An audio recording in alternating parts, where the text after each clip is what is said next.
Bonjour à tous et merci de prendre le rendez-vous avec nous ce vendredi 17 novembre 2023. Dans l'une des séquences de votre matinale tout à l'heure, on aborde la question de la recherche et du développement. Les universitaires sont de plus en plus interrogés sur la nature de leur recherche et surtout la qualité des résultats. La Direction générale de la recherche scientifique et de l'innovation se voit interpellée d'une manière ou d'une autre. Il faut dire que les journées de partage et de présentation des résultats ont déjà été organisés à Parakou et à Bomé. Le but de la manœuvre est d'apporter des réponses aux questionnements de l'opinion sur le travail des chercheurs. Professeur Clément Agbangla est notre invité. Il est le directeur général de la recherche scientifique et de l'innovation. Il nous vient avec plus de précision à cet effet. Restez donc avec nous. Et puis, comme tous les vendredis, dans les échos de notre vivre en commun, eh bien, on élabore sur une thématique quelque peu controversée dans bien de nos localités, dans bien de nos communautés en Afrique et au Bénin. Il s'agit de la nature des relations entre un enfant adoptif et le reste des membres de sa famille d'adoption. La cohabitation de l'enfant adoptif avec sa famille d'accueil peut-elle aboutir à un mariage? Un enfant adopté peut-il épouser une fille dans cette famille qu'il a vu grandir? Quel jugement portez-vous sur une telle relation? C'est le résumé de la trame de nos discussions de ce vendredi, discussion que nous ferons sur ce plateau et avec vous au téléphone. Actu Matin, c'est ici et maintenant. Bienvenue. Bonjour à tous.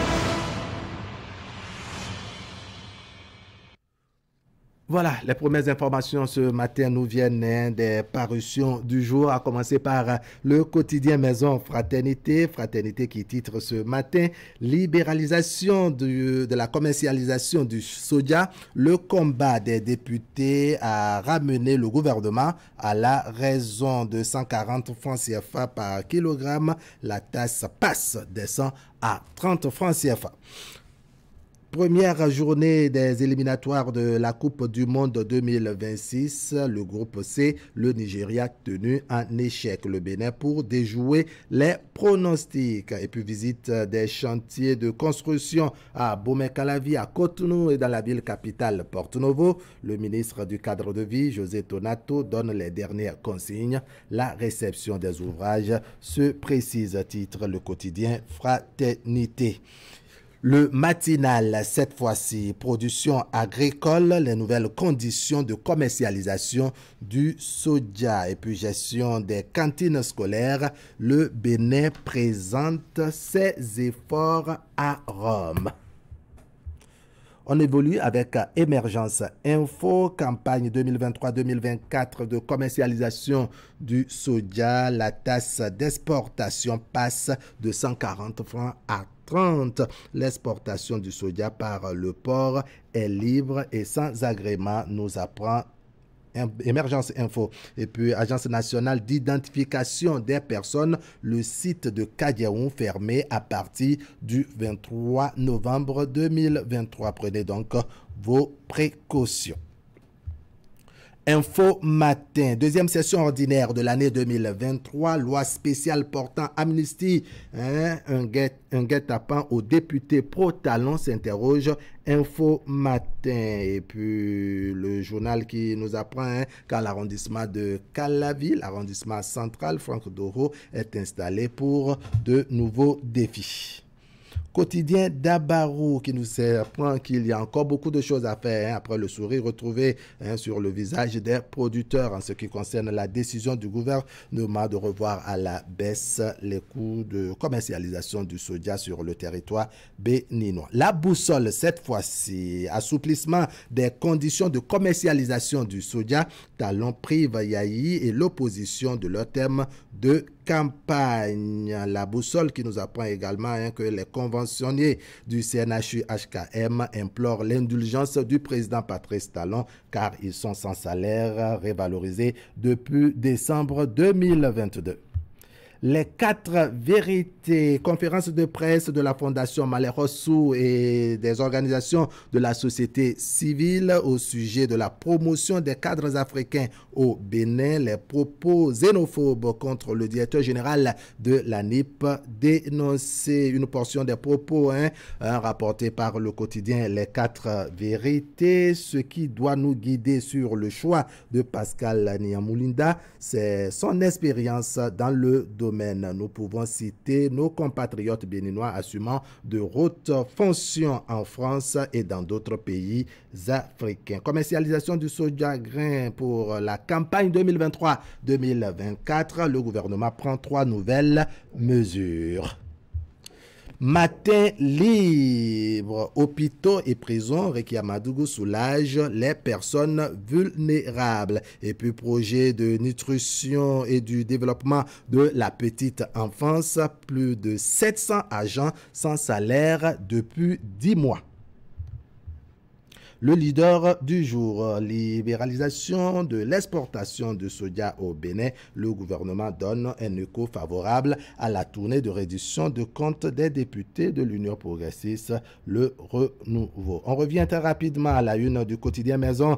Fraternité, libéralisation de la commercialisation du soja grain.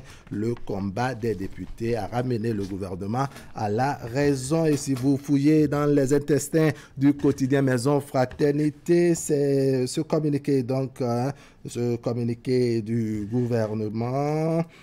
On lit par ici, le gouvernement porte à la connaissance des producteurs de soja, des opérateurs économiques et de l'ensemble de la population les mesures suivantes au titre de la campagne de commercialisation du soja grain 2023-2024.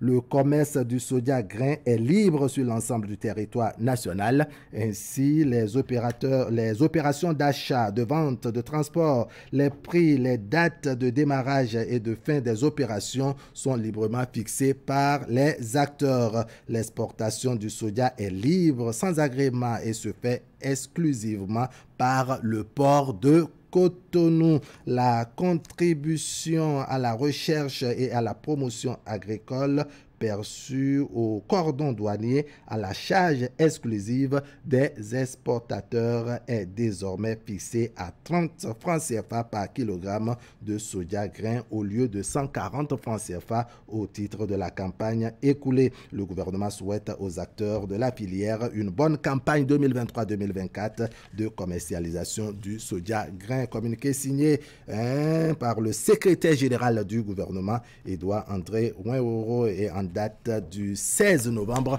2023. Achetez Fraternité et vous avez le reste des détails. Ingrid, bonjour. Bonjour à Fabien, bonjour à tous. Le bulletin matinal, c'est avec vous en titre et en image tout à l'heure. On verra qu'après 48 heures, le vote pour le second tour de l'élection présidentielle au Libéria, la mission d'observation électorale de la CEDEAO a livré ses constats sur le déroulement du scrutin. C'est à travers une déclaration préliminaire rendue publique hier jeudi. Entre autres sujets évoqués à l'occasion, la CEDEAO félicite le peuple libérien pour avoir voté dans le calme et la discipline. C'était mardi 14 novembre dernier. Et puis la Fédération béninoise de handball et l'Association de la presse sportive du Bénin organisent depuis le lundi dernier une formation au profit des journalistes sportifs. C'est une initiative qui s'inscrit dans la dynamique de spécialisation des hommes des médias afin de promouvoir le handball au Bénin. Ingrid, on va développer tout ceci dans une poignée de secondes. Bon, pour commencer. Les fêtes de fin d'année sont déjà sur Canal+. Quoi? Pour tout réabonnement à votre formule, nous vous offrons 15 jours à tout Canal+. C'est trop. Pour profiter de plus de 400 chaînes. Je vois que t'es potassé. De l'action. Pas cette tête, c'était marrant. On arrive à la fin. Des rencontres magiques. Commencer, on pourrait s'embrasser, se faire un gros câlin. Bonsoir. Salut lui, salut. C'est chaud. Et des personnages fascinants. Ne me dis pas que tu m'en veux toujours pour cette folle furieuse. C'est une question primordiale. Réabonnez-vous vite et découvrez toutes les surprises qui vous attendent avec Canal+. Bon, pour commencer. Les fêtes de fin d'année sont déjà sur Canal+. Quoi? Pour tout réabonnement à votre formule, nous vous offrons 15 jours à tout Canal+, C'est trop. pour profiter de plus de 400 chaînes. Je vois que t'es potassé. De l'action, Pas cette tête, c'était marrant. On arrive à la fin. des rencontres magiques Commencer, on pourrait s'embrasser, se faire un gros, gros câlin. Bonsoir. Salut lui, salut, salut. C'est chaud. et des personnages fascinants. Ne me dis pas que tu m'en veux toujours pour cette folle furieuse. C'est une question primordiale. Réabonnez-vous vite et découvrez toutes les surprises qui vous attendent avec Canal+.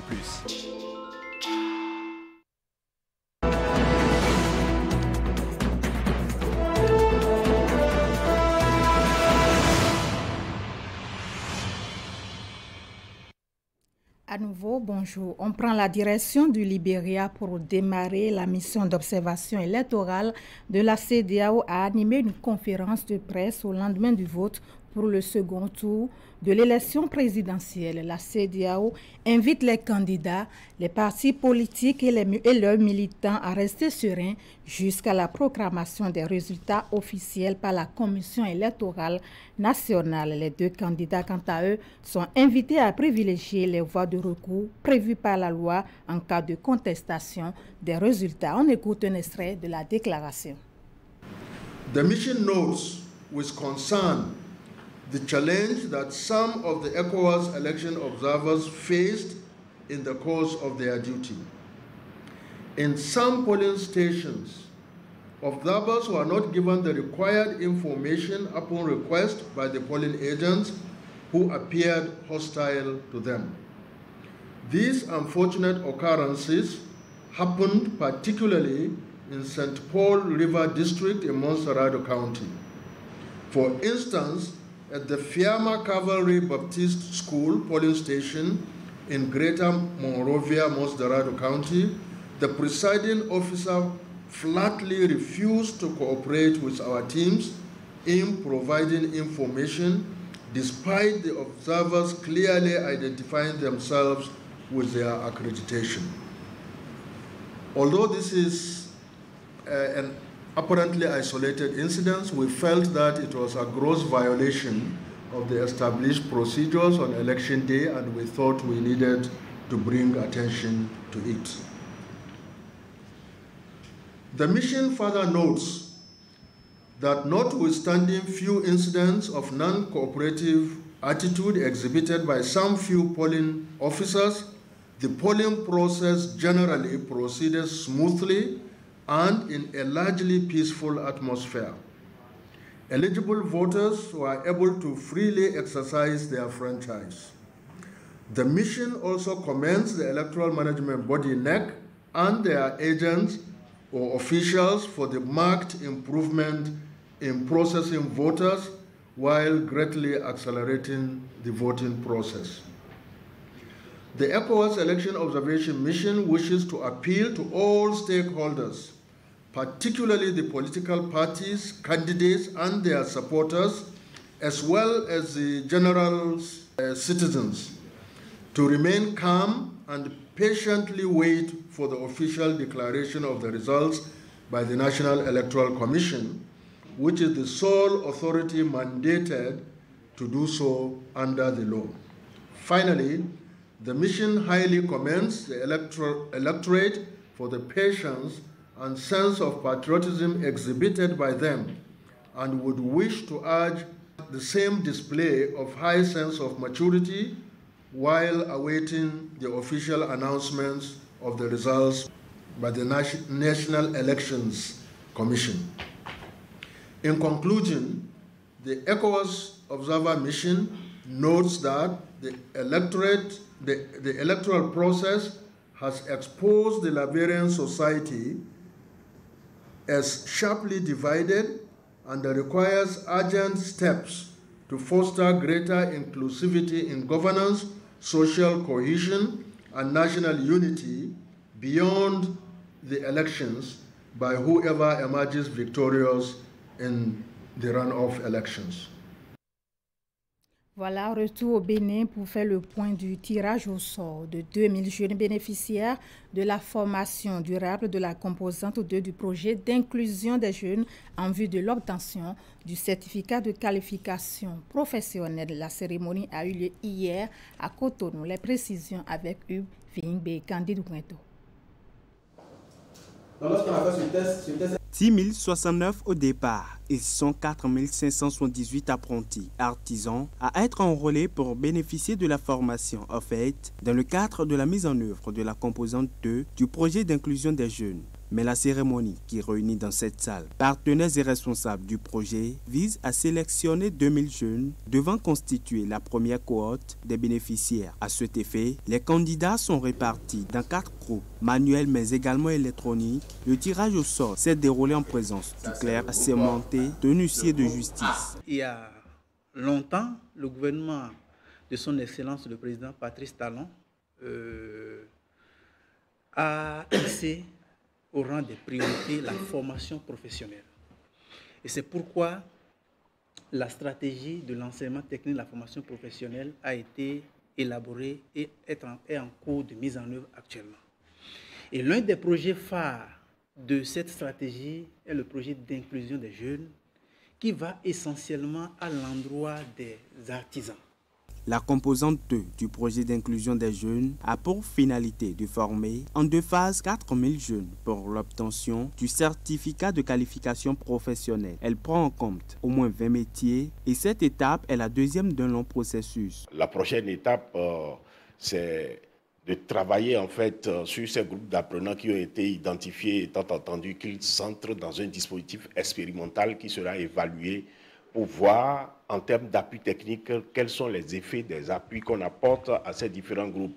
Mettre sous contrôle en fait la liste des apprenants, quand je dis mettre sous contrôle la liste des apprenants, c'est de procéder à un filtre total et de regarder si c'est effectivement les vrais noms des apprenants qui sont là pour éviter d'avoir des erreurs sur les listes qui sont présentées. Représentant le maire de Cotonou, le chef du 12e arrondissement apprécie l'initiative. Je remercie d'abord le gouvernement et les partenaires, la Banque mondiale, qui ont quand même su financer et organiser ce processus qui consiste essentiellement à travers le projet Prodigue à sélectionner les jeunes artisans et des apprentis et les maîtres apprentis pour suivre des formations. Il ressort du tirage que les groupes d'artisans B et C bénéficieront d'un appui partiel, tandis que les maîtres d'apprentissage et les apprentis du groupe T seront appuyés. Quant au groupe A, il n'aura droit à aucun appui.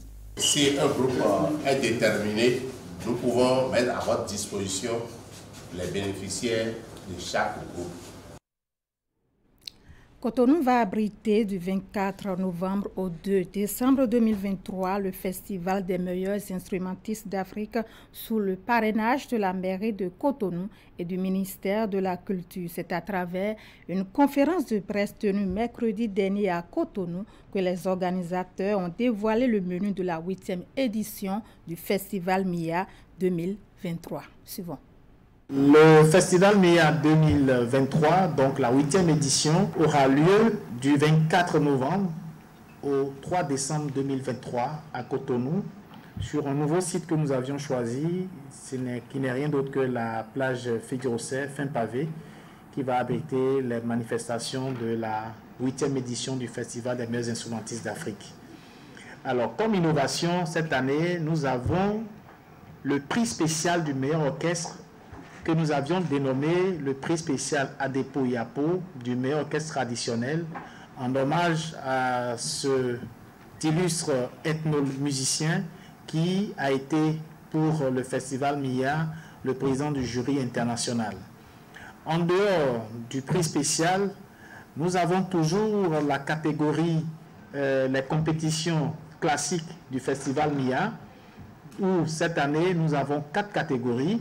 La catégorie meilleur guitariste solo, la catégorie meilleur pianiste, la catégorie meilleur instrumentiste avant et la catégorie meilleure composition 100% live. Les orchestres ont compéti dans ces différentes catégories. Ils ont été nominés et ils sont prêts pour venir jouer à partir du 24 novembre prochain sur la grande scène du festival MIA, où les compétitions vont pouvoir permettre de départager les meilleurs qui seront récompensés lors de la nuit des orchestres d'Afrique, qui permettra justement de rendre un hommage mérité à deux icônes de la musique africaine, à savoir le maestro Bonkana Maïga du Mali et Fifi Fender du Bénin. Au-delà de ces aspects festifs, nous avons également des activités scientifiques où nous avons une table ronde qui va pouvoir parler du thème de la digitalisation de la promotion musicale en Afrique. Quelle est la part du marché de la musique africaine et comment les instrumentistes jouissent-ils de leurs droits d'auteur et des droits voisins. Nous avons également des activités de formation où nous avions pris on fait un partenariat avec l'organisation culturelle Nos Cultures qui va pouvoir former des journalistes béninois, une dizaine. La formation a d'ailleurs démarré en ligne et qui va pouvoir être concrétisée pendant les 10 jours du festival en présentiel sur la critique musicale et la production de podcasts. Au-delà de ces activités scientifiques, nous aurons tous les jours sur le site du festival des concerts qui sont en off, des concerts qui sont également des compétitions et également des démonstrations et des animations diverses. Voilà la quintessence de ce que le comité d'organisation prévoit pour l'édition 2023. On en vient maintenant à cette formation de 5 jours organisée au profit des journalistes sportifs. L'initiative émane de la Fédération béninoise de handball et l'Association de la presse sportive du Bénin. Elle s'inscrit dans la dynamique de spécialisation des hommes des médias et dans ce cas de figure promouvoir le handball béninois. Ali Moumouni. L'une des missions que s'est assignée l'Association de la presse sportive du Bénin, c'est de travailler pour la spécialisation des journalistes sportifs. Installé il y a un peu plus de 2 mois, ce nouveau creuset, en collaboration avec la Fédération béninoise de handball, offre déjà à ses membres une formation pour mieux couvrir les activités de la discipline. Mais ce que nous objectons, c'est faire de telle sorte que si nous avons 200 journalistes au plan sportif ici au Bénin, que nous n'ayons pas forcément les 200 en handball, mais si nous avons les 200 en handball, que nous ayons les 200 qui savent de quoi ils parlent. C'est de ça qu'il est question. Dans la dynamique telle qu'évoquée par le président de l'APS Bénin, la nécessité de faire spécialiser les journalistes est une évidence. Oui, le besoin est là et il se fait déjà remarquer à travers l'engouement des hommes des médias à la publication de l'appel à manifestation d'intérêt. Nous avons constaté que les confrères se sont mobilisés, nombreux pour prendre part à cette formation. Parce que quand on a jeté un coup d'œil sur le courriel, on a eu 61 candidatures. C'est évident que pour 20 places, on ne pourra prendre 61 personnes. Certains n'ont pas été retenus. Ce n'est que partie remise parce que, on ne peut pas former 61 personnes alors qu'on veut former 15 et finalement on veut former 20. C'est une formation de 5 jours qui est assurée par des experts. Amélie Goudjo et Jocelyn Velure, respectivement consultants et journalistes, tous spécialisés au handball. Nous sommes en train de faire un travail et nous considérons que vous êtes un maillon très essentiel dans le dispositif que nous sommes en train de mettre en place pour bâtir une industrie sportive autour du handball. Je vous exhorte à beaucoup d'assiduité, à suivre résolument les cours. Et comme le président de la l'APS l'a dit, vous étiez 61, il n'y a que 20. Vous avez le devoir d'apprendre, de bien apprendre, mais aussi de restituer. L'autre objectif de cette formation est d'amener les journalistes à contribuer à la promotion du handball béninois. De son côté, l'Association de la presse sportive du Bénin rassure ses membres que cette initiative n'est que le début d'une longue collaboration. Ce sera tout pour cette session d'information arabe. Ingrid, merci beaucoup pour votre passage par ici. Actu Matin se poursuit et nous allons recevoir Ali Moumouni. Ali Moumouni, bonjour. Bonjour Arabe. L'espoir c'est avec vous juste après ce rideau publicitaire.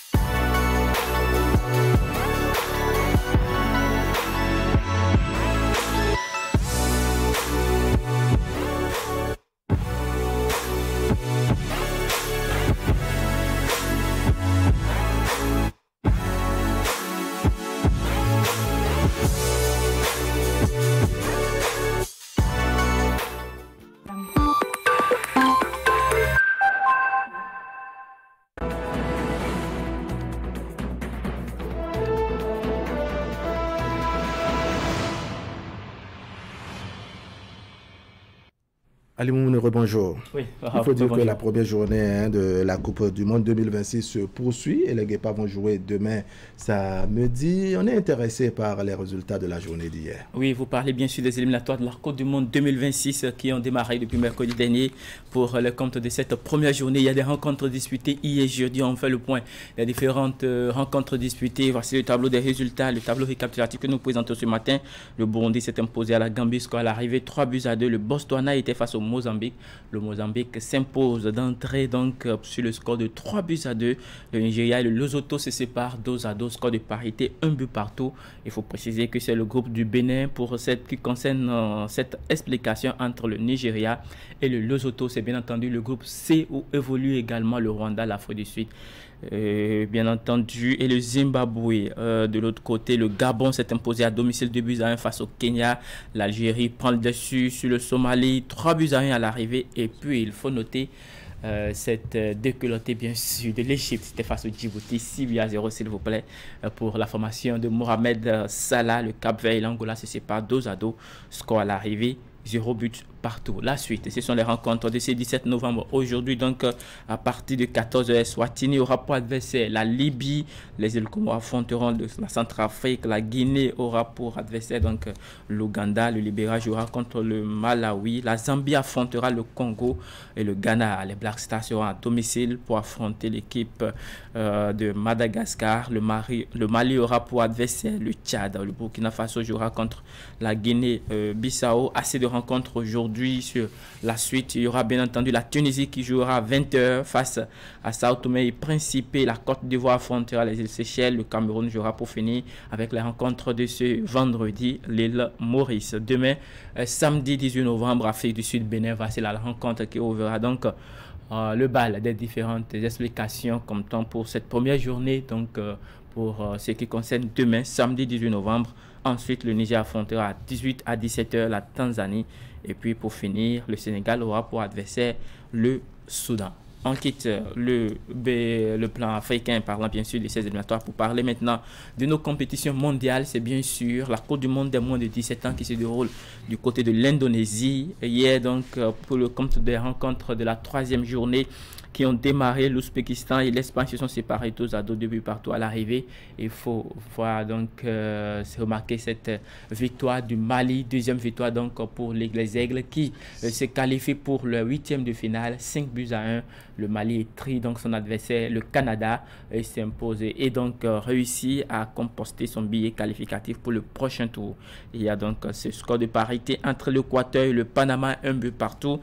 Et puis la victoire du Maroc, deuxième victoire également pour cette formation marocaine qui se qualifie pour la suite de la compétition, donc les 8e de finale. Après donc cette victoire de 3-1 face à l'Indonésie, le pays hôte. La suite, ce sera donc aujourd'hui avec les rencontres toujours de la 3e journée. L'autre représentant africain, c'est le Sénégal qui affrontera le Japon. Le Sénégal, qu'il faut le rappeler, a déjà remporté ses 2 premières rencontres face à l'Argentine et puis à l'Angleterre. La Pologne affrontera l'Argentine, face à l'Argentine et la Pologne, bien entendu. Et puis, la Pologne affrontera l'Argentine à 10h toujours. Les 2 rencontres auront lieu à la même heure. L'Iran affrontera la Nouvelle-Calédonie. Et pour finir, l'Angleterre aura pour adversaire le Brésil. Une rencontre intéressante quand on parle bien sûr de ces 2 nations. On va changer de discipline. Autre discipline maintenant, handball. Le handball, Wahab. On va parler du handball. En image, on vous propose ce matin ces chocs entre Flowers et Adjidja. C'était donc hier au Hall des Arts de Cotonou. Vous voyez bien sûr sur les images les 2 formations. Vous allez constater ce serait donc l'équipe de Flowers qui ouvre d'entrée le score, mais sera donc rattrapé par Adjidja FC. Adjidja qui, il faut le rappeler, est donc tenant du titre de la Ligue professionnelle de handball du Bénin. Adjidja qui va réussir à s'imposer à son adversaire sur le score de 35 à 31 lors de cette explication comme temps pour la 4e journée de la Ligue professionnelle de handball. On fait le point des différents résultats des rencontres disputées hier. Au niveau des hommes, on parlait tantôt de la victoire de Adjidja 35 à 31 face à Flowers. Il y a également la victoire de Portuaire face au Buffle Handball Club 25 à 17. Chez les dames, c'est Azo Model qui s'incline face à Flambeau 38 à 28. Et puis, il faut reconnaître que les dames de Flowers, elles, se sont imposées face aux dames d'Adjidja 33 à 20 pour donc faire le tour pour le tour de ce qui concerne les rencontres de cette quatrième journée au Wahab. Ça fait donc 3 rencontres disputées par équipe, puisque ce sont 5 équipes, 5 clubs qualifiés pour ces playoffs de la Ligue professionnelle. On fait le point de ce qui concerne le tableau des classements chez les dames. Il faut reconnaître que Flowers est toujours leader avec 46 points, suivi donc de Adjidja avec 6 points, Adjidja qui totalise 4 points après donc ces 4 journées. Au niveau des hommes, Adjidja est leader avec 5 points, suivi de Flowers 4 points. Aspac totalise 4 points également, au même titre que Flowers, et puis Buffle à 2 points. On finit par The Model qui a seulement 1 point, mais qui reste toujours en liste, hein, si on peut le dire de cette façon. Il faut reconnaître que Adjidja est bien parti pour s'imposer encore une nouvelle fois, parce que l'équipe avait terminé pour ce qui concerne la deuxième phase de cette compétition, cette phase regroupée. Adjidja avait terminé leader de cette étape-là, et donc il faut reconnaître que les forces armées béninoises sont sur une bonne lancée pour, je dirais, rebeloter cette saison. La suite, c'est donc aujourd'hui avec les rencontres de la 5e journée. C'est vendredi 17 novembre chez les hommes. Buffle affrontera Adjidja à partir de 13h. The Model aura pour adversaire Flowers à 17h. Mais ce matin, au niveau des dames, à 11h, on aura la rencontre Flambeau Adjidja. C'est bien sûr au rôle des arts de Cotonou. Et pour finir, Aspac affrontera Flowers à 15h, toujours chez les dames. Voici l'essentiel à retenir ce matin. L'essentiel à retenir sportivement, votre Ali Moumouli. La semaine prochaine. À la semaine prochaine. On va se retrouver vendredi pour partager le reste de l'actualité. Il faut dire que tout à l'heure, nous allons recevoir le directeur général de la recherche scientifique et de l'innovation. On parlera de la question de la recherche et du développement. Les universitaires qui sont de plus en plus interrogés sur la nature et la qualité de leur recherche, surtout la qualité des résultats. C'est bien entendu cette direction qui se sent interpellé, et pourtant il y a eu la présentation des recherches, sinon l'organisation des journées au niveau de Parakou et d'Abomey. Le but de la manœuvre étant d'apporter des réponses aux questionnements de l'opinion sur le travail des chercheurs. Professeur Clément Agbangla est le directeur général de la recherche scientifique et de l'innovation. Il nous rejoint sur ce plateau pour nous apporter un peu plus de précision. À tout de suite.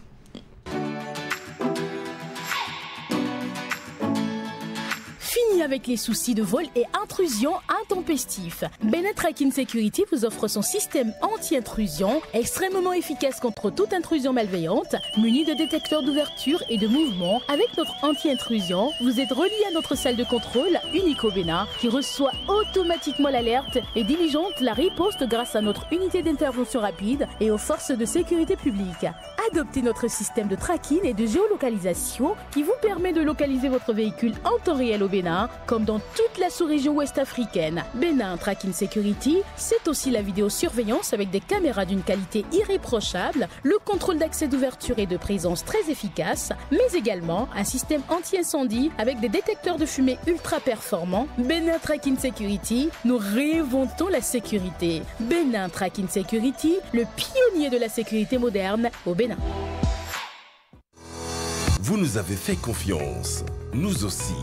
Vous nous avez adoptés, nous aussi. Merci d'avoir choisi Air Froid. Ainsi, nous avons amélioré pour vous la qualité de nos climatiseurs. Nous avons développé une marque 100% écologique, conçue spécialement pour notre climat tropical, avec une basse consommation d'énergie électrique. Vous êtes en zone de baisse de tension? Adoptez le climatiseur Air Froid Inverteur, spécialement conçu et amélioré pour supporter de fortes baisses de tension. Visitez notre showroom à Cotonou, à 100 mètres de l'église Saint-Jean. Air Froid, des climatiseurs à basse consommation d'énergie électrique. Contacte 61 17 63 77. Site web airfroidbenin.com.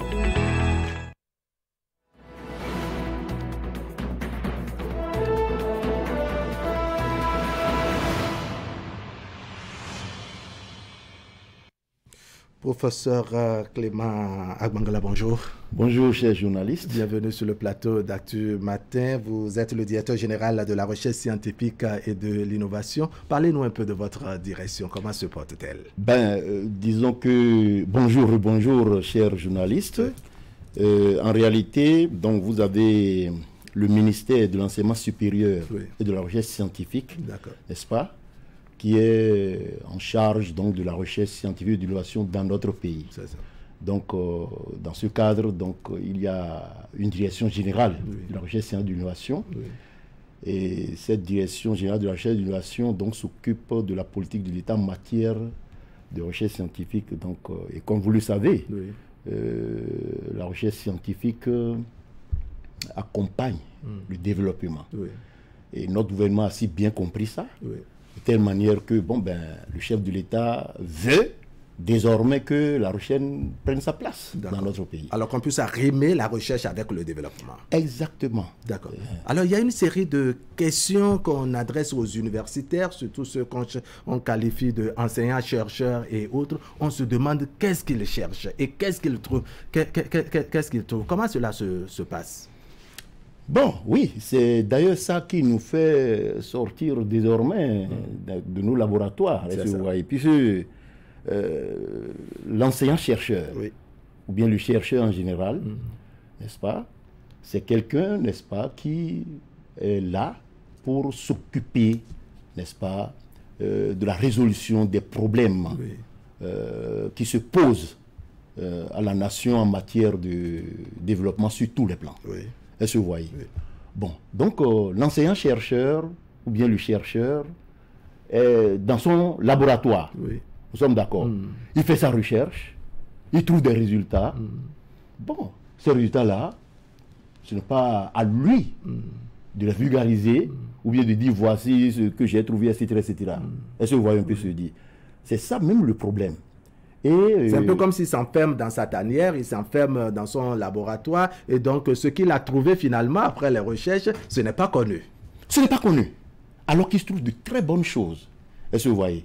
Donc, à un moment donné, nous nous sommes dit, compte tenu donc de la vision de l'État, n'est-ce pas, en matière donc de la recherche et de l'innovation, et compte tenu de tout ce qui se fait, n'est-ce pas, pour que la recherche joue son rôle comme cela se doit, il faudra que désormais nous essayions donc de communiquer autour de ce que les chercheurs font, n'est-ce pas, pour que les gens sachent que les chercheurs sont là, n'est-ce pas, pour trouver des solutions aux problèmes qui se posent à eux. Est-ce que vous voyez? Les entrepreneurs, n'est-ce pas, c'est-à-dire tous ceux qui donc travaillent pour le développement, est-ce que vous voyez, donc nos communes, nos mairies, je veux dire, etc. Les collectivités locales. Tout cela, quand ils ont un problème, nous voulons leur dire désormais qu'ils peuvent s'adresser à la recherche. Et la recherche est là donc pour les aider à trouver des solutions donc, à ces problèmes-là. D'accord. En termes de résultats, c'est-à-dire après tant de recherches sur plusieurs années, comment se présente le résultat et quelles sont les natures ou quelle est la nature de ces résultats? Bon, vous savez, je ne peux pas me mettre maintenant à vous dire, bon, voilà les résultats que nous avons. Est-ce que ça sous-entend qu'il y a beaucoup de résultats? Il y a tellement de résultats qu'on ne peut même pas, en tout cas, en parler complètement. Vous savez, les chercheurs, les enseignants-chercheurs béninois, sur le plan international, font beaucoup de choses. Et donc, sur le plan national aussi, ils en font suffisamment. Est-ce que vous voyez? Mais il faut dire tout simplement que jusqu'à un récent passé, les conditions dans lesquelles les chercheurs, les enseignants-chercheurs menaient leurs travaux de recherche, n'est-ce pas, ne permettaient pas de capitaliser les choses comme cela se doit en ce qui concerne donc proprement le développement de notre pays. C'est ça. Est-ce que vous voyez? Parce que du fait que les structures donc, de recherche, c'est-à-dire, je veux parler des laboratoires au niveau des universités et d'autres institutions, étaient, c'est-à-dire, créés, c'est-à-dire comme ça, donc, ce n'est pas structuré, etc. Ça faisait que le gouvernement a de la peine à mettre de l'argent, n'est-ce pas? Donc, dans quelque chose qui n'est pas... Dans la recherche, à l'effet d'encourager les chercheurs. Est-ce que vous voyez? Bon, donc, à un moment donné, bon, le chef de l'État dit, ah, t'as tout ça là. Il faudra maintenant que vous réorganisiez, qu'il y ait donc de l'ordre, que donc tout soit, c'est-à-dire bien structuré, pour que vraiment on puisse vous financer, n'est-ce pas, et vous permettre donc d'accompagner le développement donc, du pays comme cela se doit. Alors, et c'est dans ce cadre, n'est-ce pas, que la politique nationale de recherche scientifique et d'innovation, n'est-ce pas, a été approuvée par notre gouvernement le 20 juillet 2022 avec donc des instructions très fermes pour la violation de cette politique-là et pour donc que la stratégie de sa mise en œuvre soit élaborée afin que donc on puisse donc commencer à mettre de l'argent dedans, à accompagner la recherche pour que la recherche accompagne le développement. Et désormais, la façon dont les laboratoires fonctionnaient, nous sommes d'accord, ce ne serait plus cela désormais. Dans la politique, nous avons prévu la création donc des laboratoires thématiques, n'est-ce pas, qui devront être très équipés, donc le plateau technique sera de haut niveau pour que les gens puissent... D'accord, la différence entre ces plateaux techniques et les plateaux qui existaient, les laboratoires qui existaient, c'est quoi exactement? Bon, alors vous savez, nos petits laboratoires qui existaient, il y en a effectivement de très bons, n'est-ce pas, qui ont de plateaux techniques assez intéressants, mais il faut dire que les travaux de recherche, nous sommes d'accord, avec nos plateaux techniques, arrivés à un certain moment, nous sommes un peu bloqués. Pas parce que nous ne sommes pas compétents. Est-ce que vous voyez? Mais c'est le plateau technique qui fait défaut.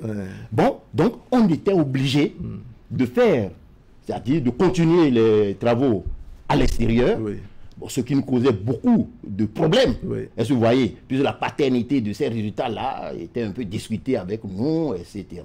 Et puis, bon, nos résultats aussi étaient un peu... Vous voyez ce que je veux dire? Comme on dit, les résultats de chaque science ont l'âge de leurs instruments. Bon, donc, désormais, avec ces laboratoires thématiques, ce n'est plus le cas, nous allons faire en sorte que ces laboratoires soient équipés comme cela se doit et que les recherches puissent être menées jusqu'au bout, au niveau national. D'accord. Tout à l'heure, vous parlez de structuration des choses, de la structuration de la recherche. Est-ce à dire que désormais, les recherches sont orientées, je dirais, vers les besoins réels sur le terrain, à l'effet donc d'arrimer les choses, d'adapter la recherche au développement? Mais comme vous le savez, c'est-à-dire personne ne viendra nous construire notre pays. En effet. Vous comprenez ce que je dis là? Et nous ne devons que compter sur nos propres ressources d'abord. Est-ce que vous voyez? Donc, désormais, qu'est-ce qui va se passer? C'est que la recherche scientifique va être au service, la recherche scientifique et l'innovation vont être au service donc de la nation. Vous comprenez ce que je dis là? En effet. Désormais, ce serait comme ça. D'accord.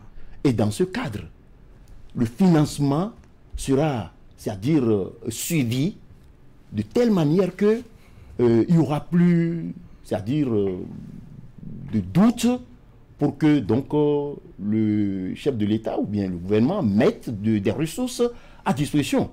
Est-ce que vous voyez? Et dans ce cas-là, ce que nous pensons, c'est-à-dire les trucs sur lesquels nous pensons convaincre les gouvernants, déjà, c'est qu'ils doivent savoir que les compétences existent. Ça. Nous sommes d'accord. Il suffit tout simplement de miser sur ces compétences. De miser sur ces compétences et de mettre, c'est-à-dire les ressources à disposition. Et pour booster les choses. Alors, professeur Agbangla, vos services étaient à Parakou, à Abomey également pour les cafés scientifiques. Je parle donc de ces journées de recherche et de présentation des résultats. Comment les choses se sont passées? Bon, vous-même, vous l'avez constaté aisément. Vous savez, ces activités-là sont des anciennes activités. C'est ça. Ça se faisait avant que moi, je n'arrive à la direction générale de la recherche et de l'innovation. D'accord. Ces activités ont été initiées par mes prédécesseurs qui s'étaient suicidés donc, à la tête donc, de cette direction. Mais, compte tenu du fait que, bon, les chercheurs, quand ils font leurs travaux, les résultats sont là, ça ne fait pas leur problème en tant que tel. Même quand nous faisons ces activités de partage, n'est-ce pas, des résultats de nos travaux, personne ne médiatisait ça. C'est ça. Nous sommes d'accord. Bon, mais nous nous sommes dit, mais nous faisons des choses. Les gens ne sont pas au courant. On dit, mais qu'est-ce qu'ils font? Nous faisons beaucoup de choses. Donc, c'est pour ça devient un peu désormais. C'est un peu comme des travaux de couvent, ça s'enfermait là et ça. Malheureusement, bon, on peut ainsi dire, parce que ce n'est pas aux chercheurs d'aller vulgariser ces travaux de recherche, etc., etc. Et vous voyez, dans les autres pays, c'est que ce sont ceux qui ont besoin, n'est-ce pas, de la recherche, qui vont vers la recherche. Mais nous devons comprendre donc un peu, c'est-à-dire la sécurité de nos pays. Nous-mêmes, désormais, on ne va plus se taire. On va aller vers ceux-là qui ont besoin de nos résultats. On leur dit, bon, voilà ce que nous sommes capables de faire, voilà ce que nous faisons, voilà nos résultats. Si vous avez des problèmes, adressez-vous à nous. Et dans ce cadre-là aussi, vous voyez un peu ce que je dis là, les privés peuvent participer au financement donc, de la recherche. Parce que le gouvernement seul ne peut pas vraiment faire face à tout ça là. Est-ce que vous voyez? Et ça permettra donc une autre vision des choses, une autre façon de voir les choses. Et bon, ben voilà. Mais nous voulons tout simplement montrer par ce que nous sommes en train de faire actuellement que nous avons des résultats. La preuve, les maires qui sont arrivés à ces rencontres-là, ils ont dit, mais nous avons désormais un marché où nous pouvons aller, c'est-à-dire prendre donc ce dont nous avons besoin. Ça, c'est vraiment important. Vous avez parlé de journée de partage. Exactement, journée de partage de connaissances, donc de ce que nous faisons. Voilà. D'accord. Alors, professeur Agbangla, en termes de perspective, qu'est-ce que vous envisagez? Non, en termes de perspective, c'est clair que avec ce que nous sommes en train de faire actuellement, la politique étant déjà approuvée par le gouvernement, la stratégie de mise en œuvre étant en cours donc d'approbation aussi, et vous allez voir que le chef de l'État est tellement préoccupé par cet aspect des choses que donc d'ici à là, nous sommes sûrs que les structures de recherche vont être réorganisées, nous sommes d'accord, et bien structurées. Le financement viendra comme cela se doit, parce que quand le chef de l'État sera convaincu que ces gens-là, s'ils leur donnent l'argent, ils vont faire ce que je leur demande, et il va commencer à financer. Et dans ce cadre-là, je pense que la recherche prendra toute sa place et accompagnera le développement comme cela se doit. En clair, il y a désormais de quoi encourager nécessairement les chercheurs seront mieux travailler pour vraiment résoudre les problèmes de leur pays. D'accord. Et au niveau des privés, puisque le gouvernement se montre disponible et disposé à accompagner les chercheurs à l'effet d'améliorer la qualité de leurs résultats, qu'est-ce qui est attendu des privés, c'est-à-dire des particuliers, des promoteurs privés, par exemple, ceux-là qui se disent la recherche est importante et qu'il faut également investir? Mais vous savez, les journées de partage aussi visent ce but-là. D'accord. Sans parler donc de la politique, il y a des dispositions qui permettent donc d'associer. Parce que les privés, c'est ce que sur eux qu'on peut compter. C'est eux qui ont l'argent. D'accord. Parce que vous voyez. Mais quand vous n'êtes pas convaincant, n'est-ce pas, pour leur dire que voilà, vos problèmes, je peux les résoudre, ils sont un peu ça devient sceptiques. Problématique. Vous voyez. Donc, nous sommes en train, à travers donc, ces journées de partage, nous sommes d'accord, de leur démontrer que non, ils peuvent avoir confiance en nous. Ils peuvent nous poser leurs problèmes. Nous sommes là pour les accompagner. Et nous sommes là tous, acteurs de développement, et la recherche, donc, c'est-à-dire est prête à régler tous les problèmes, c'est-à-dire qui sont donc confiés à elle. Et je pense que désormais les choses iront bien. Votre mot de conclusion, professeur? Bon, mot de conclusion, je vais dire que je remercie beaucoup ma patronne, Madame la ministre de l'Enseignement supérieur de la Recherche scientifique, le professeur Ladecan Eleonore, n'est-ce pas, qui se bat comme un lion pour que désormais les choses changent au niveau de ce ministère-là, sur tous les plans. Et en ce qui concerne donc la façon dont la recherche va accompagner désormais le développement. Je remercie aussi le chef de l'État, qui ne cesse donc de nous bousculer pour que les choses aillent mieux. Et je veux rassurer mes collègues chercheurs et enseignants-chercheurs que vraiment, avec ce qui se pointe à l'horizon, nous avons de l'espoir et qui seront tout à l'heure, en tout cas très prochainement, mis au travail. Et je compte sur eux pour de grands résultats parce que déjà au niveau international, ils se font remarquer, beaucoup se font remarquer. Et donc, ce serait la même chose dans notre pays. Et je pense que tout ira très bien comme cela se doit. D'accord. Alors, coup de chapeau donc à la ministre en charge de l'enseignement supérieur et de la recherche scientifique pour l'énergie déployée dans le domaine de la recherche et de l'innovation. Professeur Clément Agbangala, merci beaucoup pour votre disponibilité de ce vendredi. Merci. Je rappelle que vous êtes le directeur général de la recherche scientifique et de l'innovation. Merci pour votre passage. Mesdames, Messieurs, on va installer maintenant le plateau de discussion. Aïe, c'est qui plus ça? Joe, mais quoi? Oh. Ici là, ça a donné le coup de ou bien? Mon frère, hein? Je suis tombé fan de boxe. Allez, viens. Attends, moi je t'appelle. Attends. Attends. Joe, on est tombé fan de La boxe et d'autres passions pour tomber fond du sport à découvrir sur Betclic. Vis le sport plus fort avec Betclic.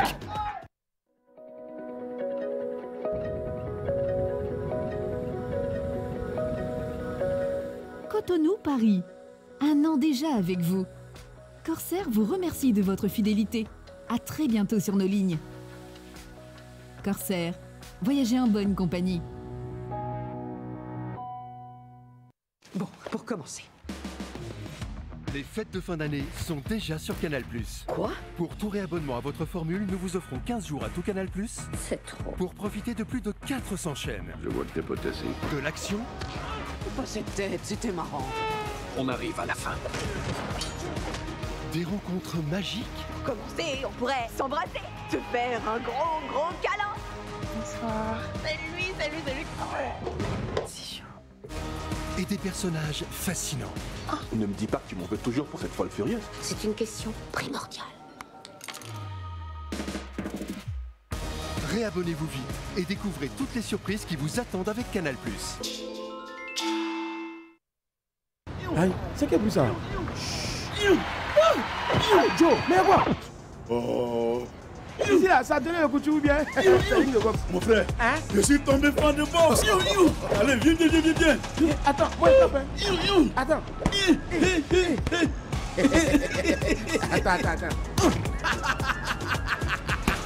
Joe, on est tombé fan La boxe et d'autres passions pour tomber fond du sport à découvrir sur Betclic. Vis le sport plus fort avec Betclic.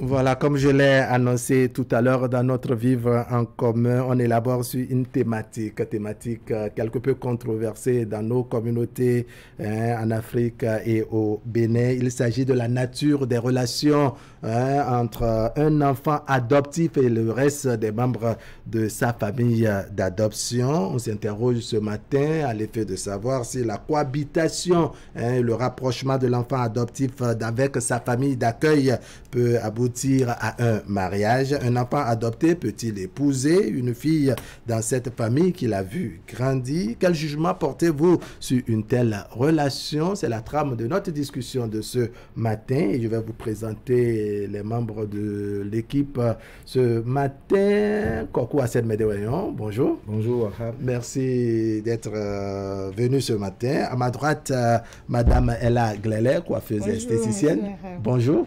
Merci pour votre traditionnelle disponibilité, ça fait plaisir. Le compagnon de tous les vendredis, Nagui Balagwe, bonjour. Bonjour Wahab, bonjour à tous. D'accord, ma première question va s'adresser à vous. Kokou Assed Medewayon, un enfant que vous adoptez, qui grandit avec le reste de vos enfants, peut-il, n'est-ce pas, plus tard, épouser votre enfant biologique?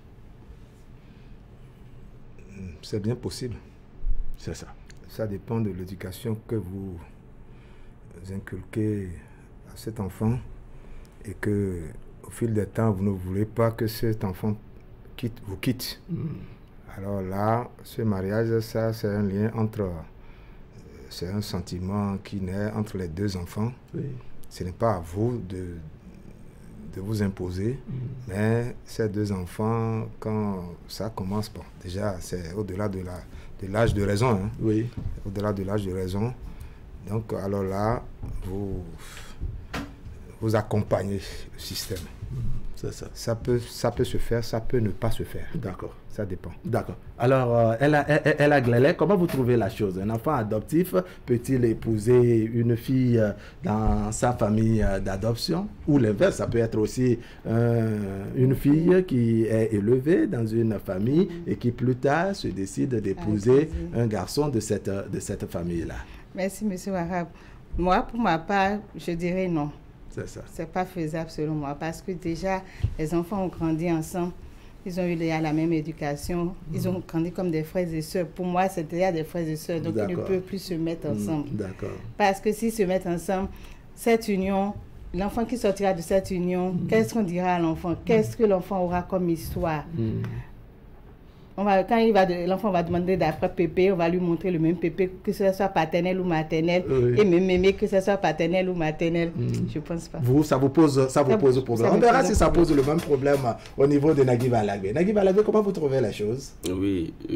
Ça fait déjà deux versions contradictoires. Je crois que je partage le même avis que Mme Glele sur cette...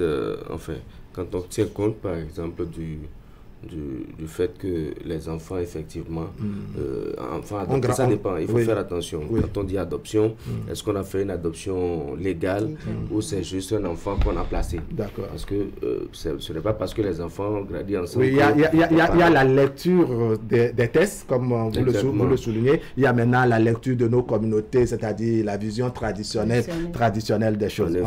On voit comment vous ressentez les choses. On ne parle pas. Il y a des situations dans lesquelles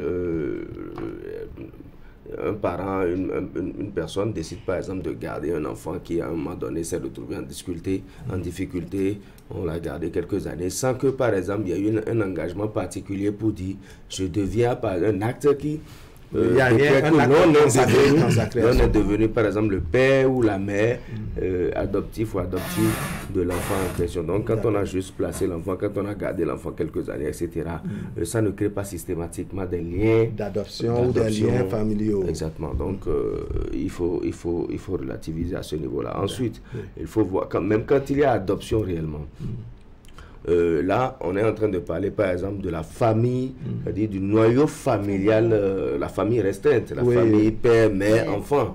Voilà. Maintenant, si dans la famille, par exemple, au-delà de ses cousins, de ses frères, selon le degré de parentalité, si c'est du cousinage, par exemple, entre cousins, et selon le degré, le lien, on peut peut-être envisager que ça soit possible. Mais quand il y a adoption, quand l'enfant est devenu ton enfant et qu'il est devenu le frère ou la sœur de tes enfants, je crois que même dans l'appréhension, ça ne peut pas s'expliquer. Et la loi est claire là-dessus, je crois que c'est la loi numéro 2015-08. Dans ces articles 80 et suivants, je crois que la loi est claire là-dessus. L'adoption, l'adoption légale. L'adoption, que ce soit l'adoption plénière ou l'adoption simple, ça crée les mêmes effets de prohibition du mariage entre adoptant et adopté, et entre également certains membres de la famille de l'adoptant et de l'adopté. Ça ne s'arrête même pas qu'aux enfants.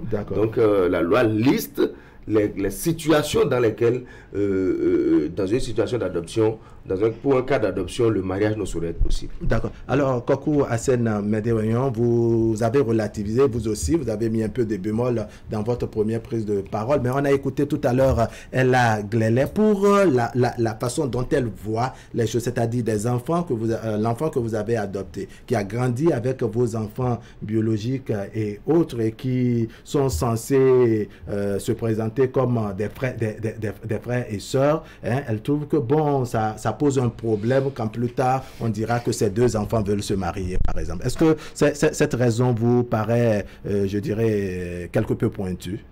Bon, moi j'ai vu une fille grandir dans notre ménage et mon père l'a mariée à l'un de mes cousins. C'est ça. C'est pour cela que je dis bien sûr oui. D'accord. Et ces enfants ont grandi et ces enfants m'appellent oncle. D'accord. Est-ce que vous voyez? Oui. Donc, quand on parle de loi, il faut aussi le côté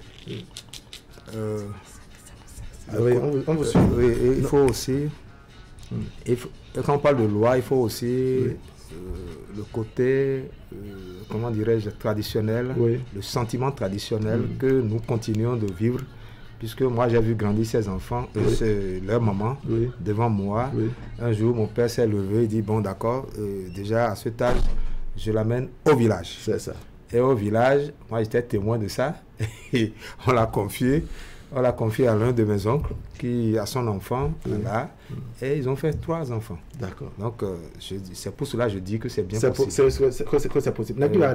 Hein? Vous qui tout à l'heure venez de jouer, je dirais, le recentreur de débat, puisque oui, on disait tout à l'heure qu'il y a une façon de voir les choses dans nos traditions et dans nos communautés, mais il y a également ce que la loi a tracé comme canevas. Cette histoire-là, c'est exactement la même chose que nous disons. Oui. Le fait que quelqu'un garde un enfant ne crée pas de lien de parenté entre lui et l'enfant. Systématiquement. Il ne devient pas le papa de l'enfant parce qu'il l'a gardé. Oui. Mais quand on a pris un acte pour dire, à partir d'aujourd'hui, je deviens le père de l'enfant, vous devenez son père et vos enfants deviennent ses frères et sœurs. Oui. Je pense que le contenu du texte même prévoit le fait que le père adoptif puisse donner son nom à l'enfant. C'est évident. Et les prohibitions. Loi numéro 15, 08, portant Code de l'enfant en République du Bénin. Les prohibitions au mariage subsistent entre l'adopté et sa famille d'origine d'abord. L'adoptant, l'adopté et ses descendants. C'est-à-dire les descendants de l'adoptant et l'adopté. L'adoptant lui-même ne peut pas se marier à l'adopté. Ses descendants ne peuvent pas se marier à l'adopté. L'adopté et le conjoint de l'adoptant, et réciproquement, l'adoptant et le conjoint de l'adopté. Les enfants adoptifs du même adoptant. C'est-à-dire, même si le même parent adopte plusieurs enfants, c'est-à-dire il a adopté un enfant au Togo, il est allé adopter un enfant au Nigeria, ces 2 enfants-là ne peuvent plus se marier. Donc, la loi est claire là-dessus. Cela dit, dans nos pratiques, effectivement, c'est ce que je dis. Par exemple, dans nos pratiques, il n'y a pas d'acte pour dire je suis devenu le père. Quand on t'a donné un enfant et que tu l'as gardé, ça ne fait pas de toi le père de l'enfant. Ça ne fait pas de toi son père. Tu l'as gardé. Moi, en tout cas, moi, c'est ma façon de voir les choses. Tu es responsable de lui parce que tu l'as gardé. Je l'ai gardé, etc. On me l'a confié. Moi, par exemple, chez nous, même ce que quand on regarde, par exemple, dans la famille, quand il y a un enfant qui est trop resté peut-être avec une tante, avec... on regarde peut-être dans la famille du mari de la tante et on dit bon, celle-là pour resserrer les liens, elle est déjà trop restée dans la famille et puis on l'unit à quelqu'un, les parents s'entendent et on organise le mariage. Donc ça ce sont nos pratiques. Mais quand on est allé devant la loi pour dire je suis devenu le père de cet enfant, c'est parce que c'est ça en réalité. L'adoption, la conséquence de l'adoption, c'est une filiation. Donc dès que la filiation là naît, je crois que la loi ne connaît pas, enfin la loi s'impose à tout le monde. Donc si vous n'avez pas fait de démarche pour dire je l'ai adopté, c'est autre chose. Mais quand vous êtes allé devant la loi pour dire j'ai adopté cet enfant, ça crée de conséquences. Alors je rappelle que nous faisons le débat avec les téléspectateurs et que la régie va nous accompagner à ouvrir la ligne à l'effet d'avoir les appréciations et autres commentaires des téléspectateurs. Alors Madame Ella Glélé, au fond, qu'est-ce que ça pose quand on fait un effort, par exemple, de resserrer les liens? On a bien compris les deux côtés, ce que dit la loi, ce qui est, ou ce que sont nos pratiques. Qu'est-ce que ça pose comme problème lorsqu'on a élevé des enfants qui grandissent dans la même cour et que plus tard, parce qu'on vise l'objectif de renforcer les liens, on décide d'accepter qu'ils se marient, s'ils le souhaitent? Bon, je pense... D'accord, vous allez répondre tout à l'heure. On a un tout premier téléspectateur en ligne qu'on va prendre. Téléspectateur en ligne, bonjour. Bonjour, le plateau. Merci de vous présenter. On m'appelle Sam Raymond, j'appelle depuis Agla. Waouh, vous êtes fidèle téléspectateur. Sam Raymond, bonjour. Oui, bon, et monsieur Naguib a déjà tout dit. C'est ça. Mais la nuance chez moi, c'est que je mets de côté les formalités avec lesquelles l'enfant a été adopté. C'est ça. Quand on tient compte du lien que l'enfant a tissé avec mes fils, moi je dis que ce n'est pas possible. Elle est considérée comme mon enfant. Du coup, mon enfant ne peut pas l'épouser. Chez moi, d'office, parce que chez moi, c'est que c'est mon enfant et mes enfants doivent considérer cette fille comme leur soeur. C'est ça. Je mets du côté n'importe quelle formalité. Ça dépend de comment vous avez tissé le lien entre vos enfants et cette fille. D'accord. Si le lien est tissé de sorte que elle est considérée comme votre fille d'office, aucun enfant ne peut l'épouser. Merci et bon week-end à tout le monde. D'accord, merci beaucoup. Alors, Madame Ella Galilei, à la question que je vous faisais tout à l'heure. Je dirais que vraiment, allez voir déjà grandir ensemble. Oui, allô? Oui. Wow, vous êtes encore interrompu. On prend le téléspectateur en ligne, ça devient intéressant. Merci de vous présenter. Bonjour, monsieur Wahab, c'est monsieur Mathieu. Monsieur Mathieu, oui. Vous nous appelez d'où aujourd'hui? Agla. Agla toujours. On vous écoute. Merci, merci beaucoup. Nagib, bonjour. Bonjour, monsieur Mathieu. Oui, papa, bonjour. Madame, bonjour. Bonjour, monsieur. Oui, c'est un sujet intéressant qui est d'actualité. C'est ça. Vous savez, je connais une dame qui est à l'Adjaïla dans Topa aujourd'hui. Elle a près de 12 boutiques. Et elle n'a qu'un seul garçon et une fille. Elle a pris une fille de village et la fille, elle est docile, elle respecte tout. Et elle l'a pris à bas âge. La fille a pratiquement aujourd'hui 22 ans, 23 ans. Elle l'envoie en Chine. Elle voyage partout avec la fille. Maintenant, elle regarde son garçon. Ce que je vais laisser comme héritage, parce que là, j'évolue. Oui. Voilà, la fille maîtrise tout de moi. Est-ce qu'il n'est pas impératif de faire en sorte que cette fille se marie avec mon enfant? Et elle est dans cette cogitation quand elle a appelé ses parents, sa maman, pour lui en parler. La maman dit, il faut consulter l'avis de la fille d'abord. C'est ça. Et suite à ça, elle a appelé la fille un jour, elle a demandé à la fille, voilà tout ce qui m'entoure, tu maîtrises tout de moi. Si on dit aujourd'hui, moi qui suis ici, qui peut me tuer parmi mes enfants, tu es la première à soulever tes doigts. Maintenant, est-ce que tu veux rester toujours dans la famille, se mariant avec mon enfant? La fille dit, oui, pas de problème, si vous voulez. Moi-même, je suis partout. Quand la fille a dit, elle a consulté aussi les parents de la fille. Les parents disent, elle est avec vous depuis des années. Mais si vous voyez que elle répond à vos attentes, se marier avec votre enfant, alors pas de problème. Vous savez, elle a fait tout. Donc, tout. Elle a dit aux parents de lister tout. Elle a fait tout. La fille, elle est avec ce garçon aujourd'hui. Et si, c'est-à-dire, la fille est là aujourd'hui, c'est elle qui représente à l'Aja, c'est elle qui fait tout aujourd'hui. Et elle est plus docile que le truc là. Donc, c'est pour vous dire que ces trucs, papa a dit tout à l'heure, il faut regarder aussi côté de la loi. Si on met la loi outre la loi, il faut regarder aussi côté ce qu'on appelle la destinée.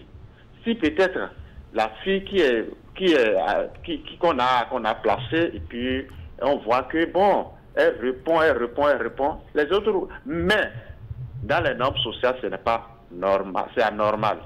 Il faut considérer ça. Donc c'est mon intervention de ce matin. Merci beaucoup. D'accord. Merci beaucoup, monsieur Mathieu. C'est une très belle contribution. Il y a sans doute un autre téléspectateur en ligne. Téléspectateur en ligne, bonjour. Bonjour. Merci de vous présenter. Cette voix ressemble à monsieur Doutetien. Oui, c'est monsieur Doutetien. Waouh, vous avez une marque déposée. Bonjour à vous. Bonjour. Bonjour, c'est monsieur Doutetien. D'accord.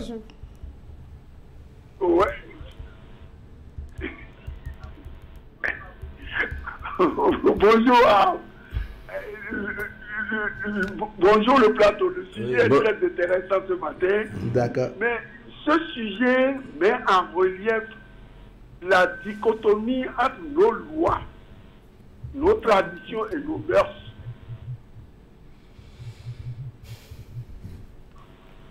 On vous suit, M. Doutetien.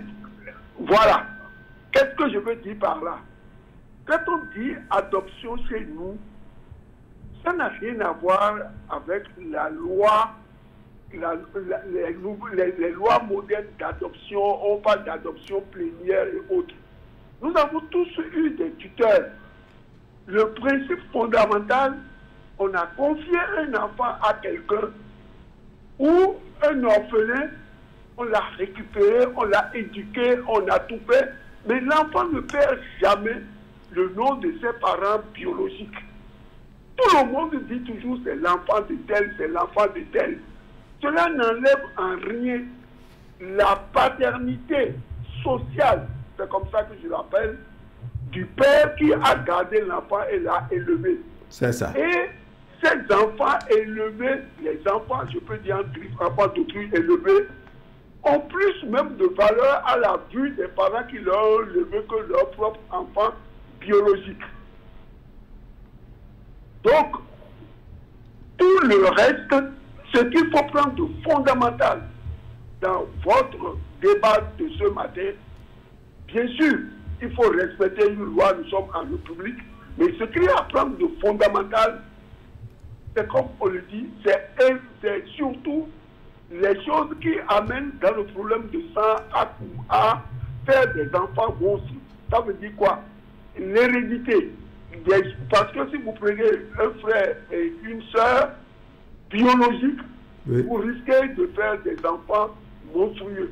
Et c'est ça qui se prouve, même dans nos sociétés, on dit à Akobio Bueno Goût.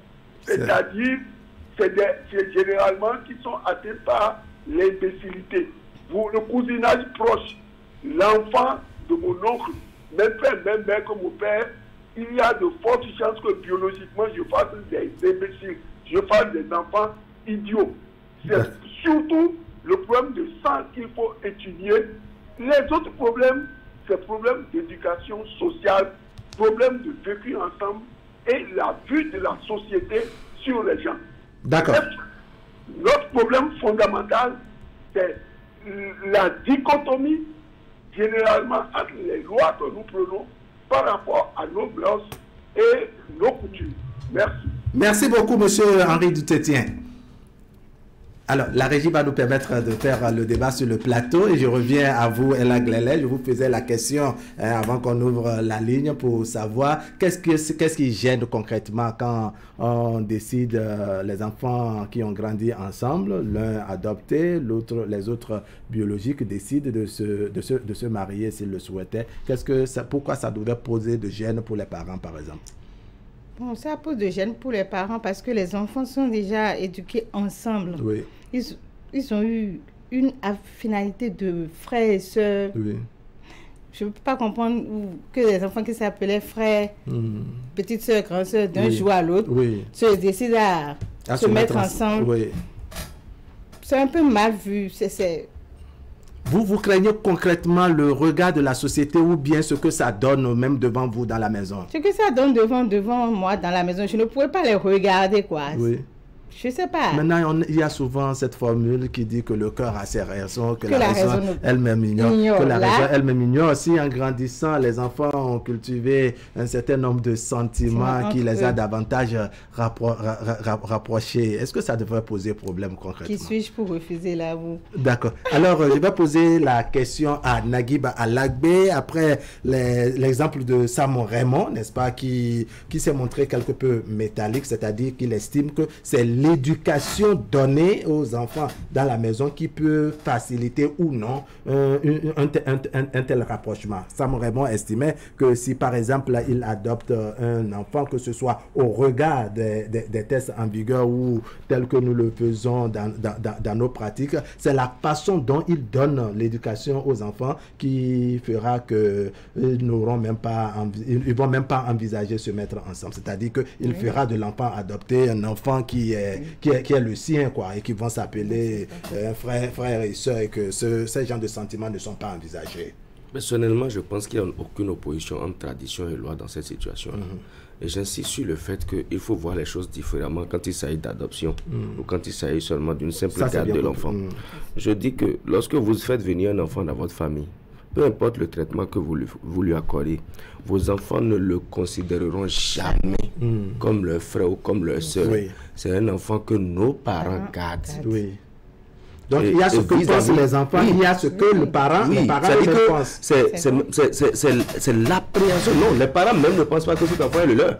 Les parents, en gardant un enfant, ne disent jamais, ne considèrent jamais que cet enfant est le leur. C'est un enfant qu'ils gardent. Quand on a la garde d'un enfant, ça ne fait pas de vous son père. Et même le concept du premier intervenant, à savoir la paternité sociale ne fait pas de vous. C'est pas une filiation, c'est une appréhension, c'est une façon de considérer. On a considéré que la paternité, c'est une considération. Et donc, il n'y a pas de filiation. Mais quand on a dit c'est mon enfant, parce que c'est le lien que et à partir de ce moment, les rapports changent, les regards changent, et l'appréhension, le contexte n'est plus le même. C'est-à-dire, vous dites à vos enfants, c'est votre frère, c'est votre soeur, c'est différent. Mais quand c'est un enfant que vous gardez, la relation entre cet enfant-là, elle est votre, ne sera pas la même que quand vous le présentez pour dire, écoutez, je ne l'ai peut-être pas mis au monde, mais il est également mon enfant. Ce que tu représentes pour moi, c'est la même chose qu'il représente pour moi. Parce qu'il y a un travail à faire au niveau de la conception des enfants quand il y a adoption. Vous pensez qu'il y a des adoptions dans lesquelles, si on procède ainsi, vous pensez que ça va changer quelque chose dans le mental des enfants? Non, c'est pas que ça va. Ça change systématiquement. Si ça ne change pas dans le mental des enfants, par exemple, quand vous avez gardé un enfant, il n'hérite pas de vous, outre mesure. Il n'a pas le même droit que les enfants qui sont nés de vous. Mais quand vous faites une adoption, l'enfant adopté a le même droit que les enfants conçus les enfants dans le mariage. Donc ça change les rapports. Les enfants là deviennent frères et sœurs à partir du moment où il y a filiation. Mais je dis, la simple garde de l'enfant ne fait pas de n'implique pas une filiation. Quoi, vous avez entendu les uns et les autres. J'ai apprécié le développement de Sam. Oui, Sam vraiment. Et les démarches que la dame, comment dirais-je, la dame d'affaires a faites. Elle s'est rendue chez les parents de l'enfant et elle a posé le problème. Et les parents ont dit, bon, allez voir l'enfant. Est-ce que vous voyez? Allez voir l'enfant, l'enfant a accepté. Donc, Naguib disait tout à l'heure qu'il n'y a aucune opposition entre la tradition et la loi. C'est pour cela, nous autres, nous demandons forcément que les têtes couronnées assistent, les faiseurs de loi, là, que les têtes couronnées soient présents au moment des prises de loi. Sinon, il y aura, on peut dire carrément que ce qui vient de l'Occident, c'est cela qu'on nous applique. Bon, moi, je vous ai dit, j'ai grandi à côté d'une fille quand mon père s'est levé un jour et l'a amené au village. C'est devant moi, tout ça s'est passé. Et les enfants m'appellent oncle. Ces enfants m'appellent oncle. Ils ont fait 3 enfants. Donc, quand on parle d'adoption, l'adoption, les enfants adoptés, peut-être, il a dit tout à l'heure, ont les mêmes droits que tes enfants. Et pourquoi? Là, il parle d'adoption légale. Il faut permettre à ceux qui nous suivent de mieux comprendre. Et quand on adopte et que ces enfants partagent l'héritage de tes enfants, je crois que je peux demander à l'enfant, est-ce que ça là, ce que je veux de toi, est-ce que c'est possible? Est-ce que vous voyez? Là, si l'enfant accepte, on peut le faire. Mais si l'enfant n'accepte pas, on laisse. Donc, là, dans ce cas, c'est vous qui proposez, ce n'est plus l'enfant qui est l'initiateur. Je ne me pose rien à l'enfant. Je propose. Puisque l'enfant est resté avec moi durant des années, je ne veux pas la laisser partir. Cet enfant-là, si c'est une fille, je ne veux pas la laisser partir. Mais sauf que, si c'est un garçon, je parlais de fille, sauf que si c'est un garçon, et que je l'adopte, l'enfant est là, a fait chose là, a gardé sous le même toit, mon enfant, ma fille. Oui. Alors, ça dépend aussi. Je vais mûrement réfléchir avant d'accepter. D'accord. Je salue au passage Dossa Paulin, qui est un fidèle auditeur de la chaîne Canal 3. Et il me dit souvent que je vous suis. Donc, je le salue au passage. Il reçoit. Allez, téléspectateur, bonjour. Bonjour. Merci de vous présenter. Lukman Tanko. Lukman Tanko. Ah, papa? Ça va. Petit à papa. D'accord, on vous écoute. Le sujet de ce matin, c'est un sujet un peu délicat. Chacun soutient ses arguments et autres. Mais n'oublions surtout pas que aucun cœur n'est doué de raison. Aucun cœur n'est doué de raison. Et vous savez, il peut arriver que l'enfant soit adoptif. Et on dit souvent, lorsque le cœur parle, tous les principes se taisent. Oui. Donc, l'amour, il a toujours des déceptions. On peut être enfant adopté de quelqu'un. Moi, j'ai vu un garçon qui a été adopté par une dame. Hein, et il a grandi dans la maison, il est resté là, il a eu la même éducation que les enfants de cette dernière. Mais finalement, il a épousé la femme, la fille aînée de la dame. Et ils sont bien aujourd'hui, les enfants. Donc, en appel de cœur, il y a toujours des exceptions sur la règle. Moi, je dis que même chez les blancs, ça se passe. Par exemple, moi, dans ma communauté, quand on va l'épouser pour nous se marier, c'est pas un problème. C'est ça. Vous voyez que ça se passe, on va l'épouser pour nous. Oui. Ah. Ça du soir. Monsieur Lukman Tanko. Monsieur Lukman Tanko. Oui. Est-ce que le cœur peut parler entre votre fille et votre garçon? Non, là maintenant, on puisque quand le cœur parle, il n'y a plus de raison, on ne peut plus rien arrêter. Est-ce que le cœur peut parler entre votre fille et votre garçon? Le cœur, c'est pour vous dire que le cœur, là où le cœur ne doit pas parler, le cœur ne parle pas là. Ah, mais le cœur n'a pas de raison. Monsieur Lukman Tanko est parti. On va voir si on a un autre téléspectateur en ligne. On revient sur le plateau rapidement. Téléspectateur en ligne, bonjour. Bonjour. Merci de vous présenter. Bernardin Noumovi. Bernardin Noumovi. Oui, Kassoto à Hongoué. Allez, on vous écoute. Oui, le débat est tellement sérieux, mais il y a des aspects que les gens oublient. Allons-y.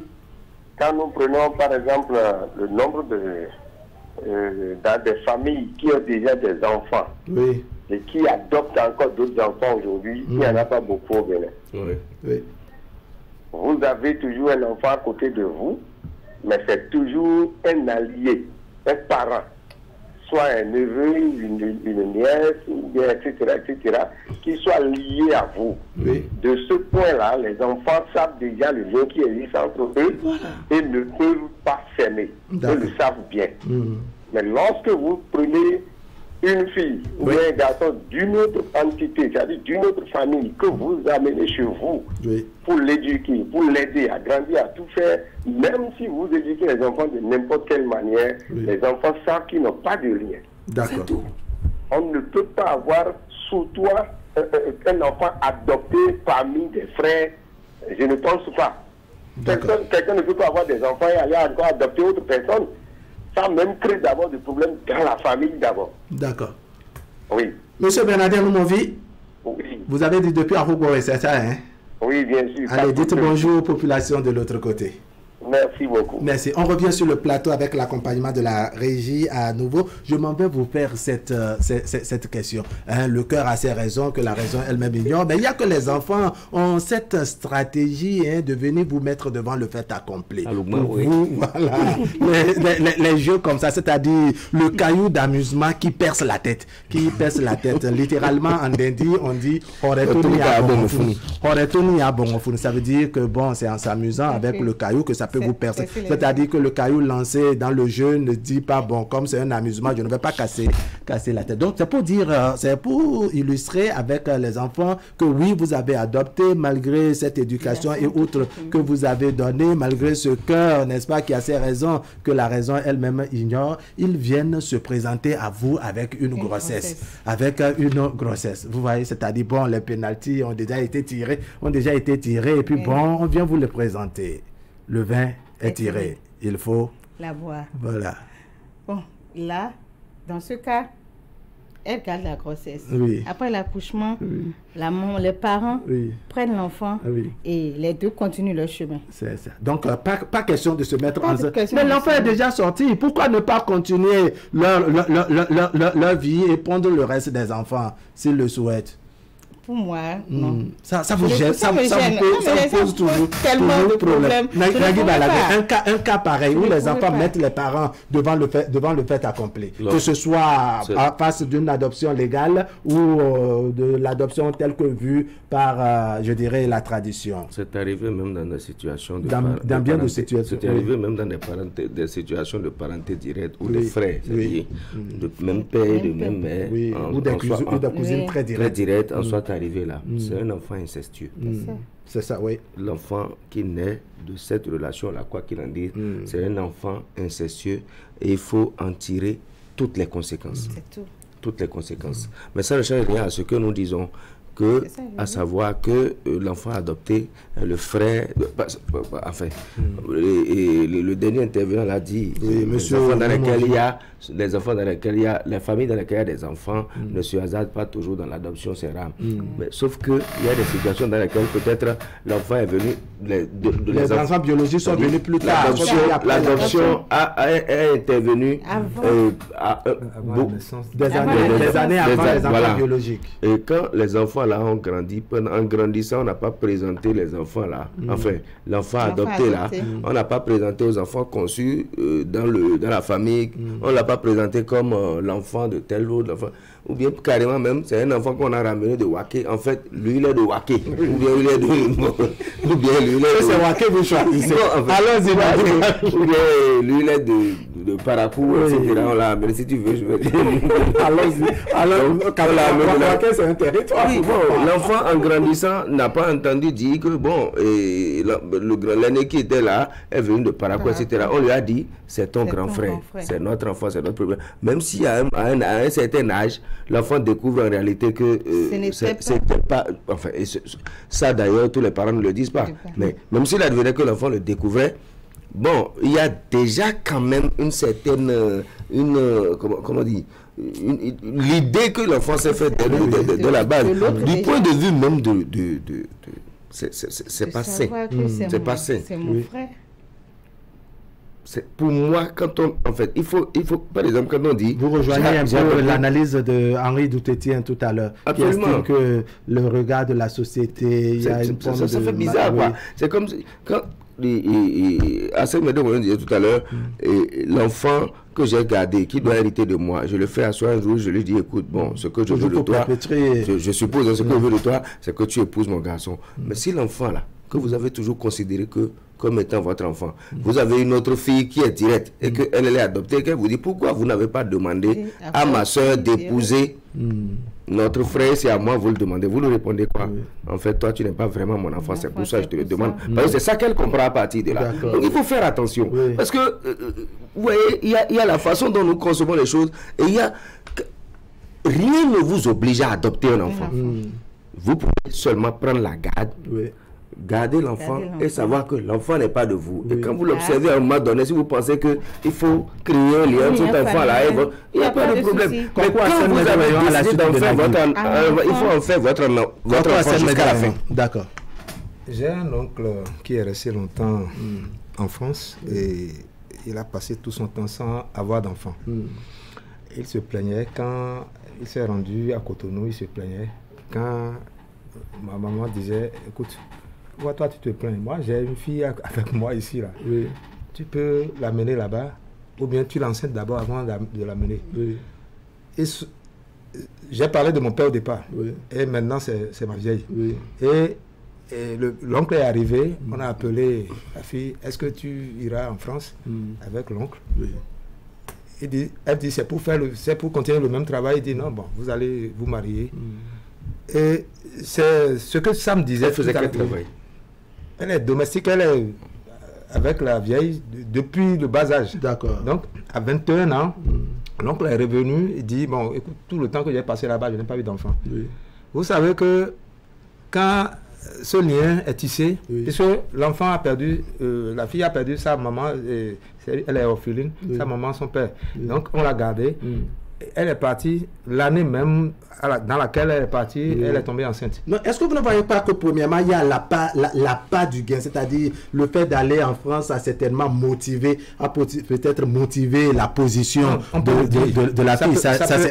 Deuxièmement, la fille n'était pas étiquetée pour être forcément celle qui peut donner d'enfants. Le monsieur pouvait changer de femme après ses expériences en France. Il pouvait peut-être changer de femme et avoir aussi d'enfants. L'enfant, je disais, ma mère l'a appelé. Ce n'est pas qu'on l'a imposé, tu vas en France. Non, on lui a demandé, est-ce que tu peux aller? Elle demandait si c'est pour continuer le même travail.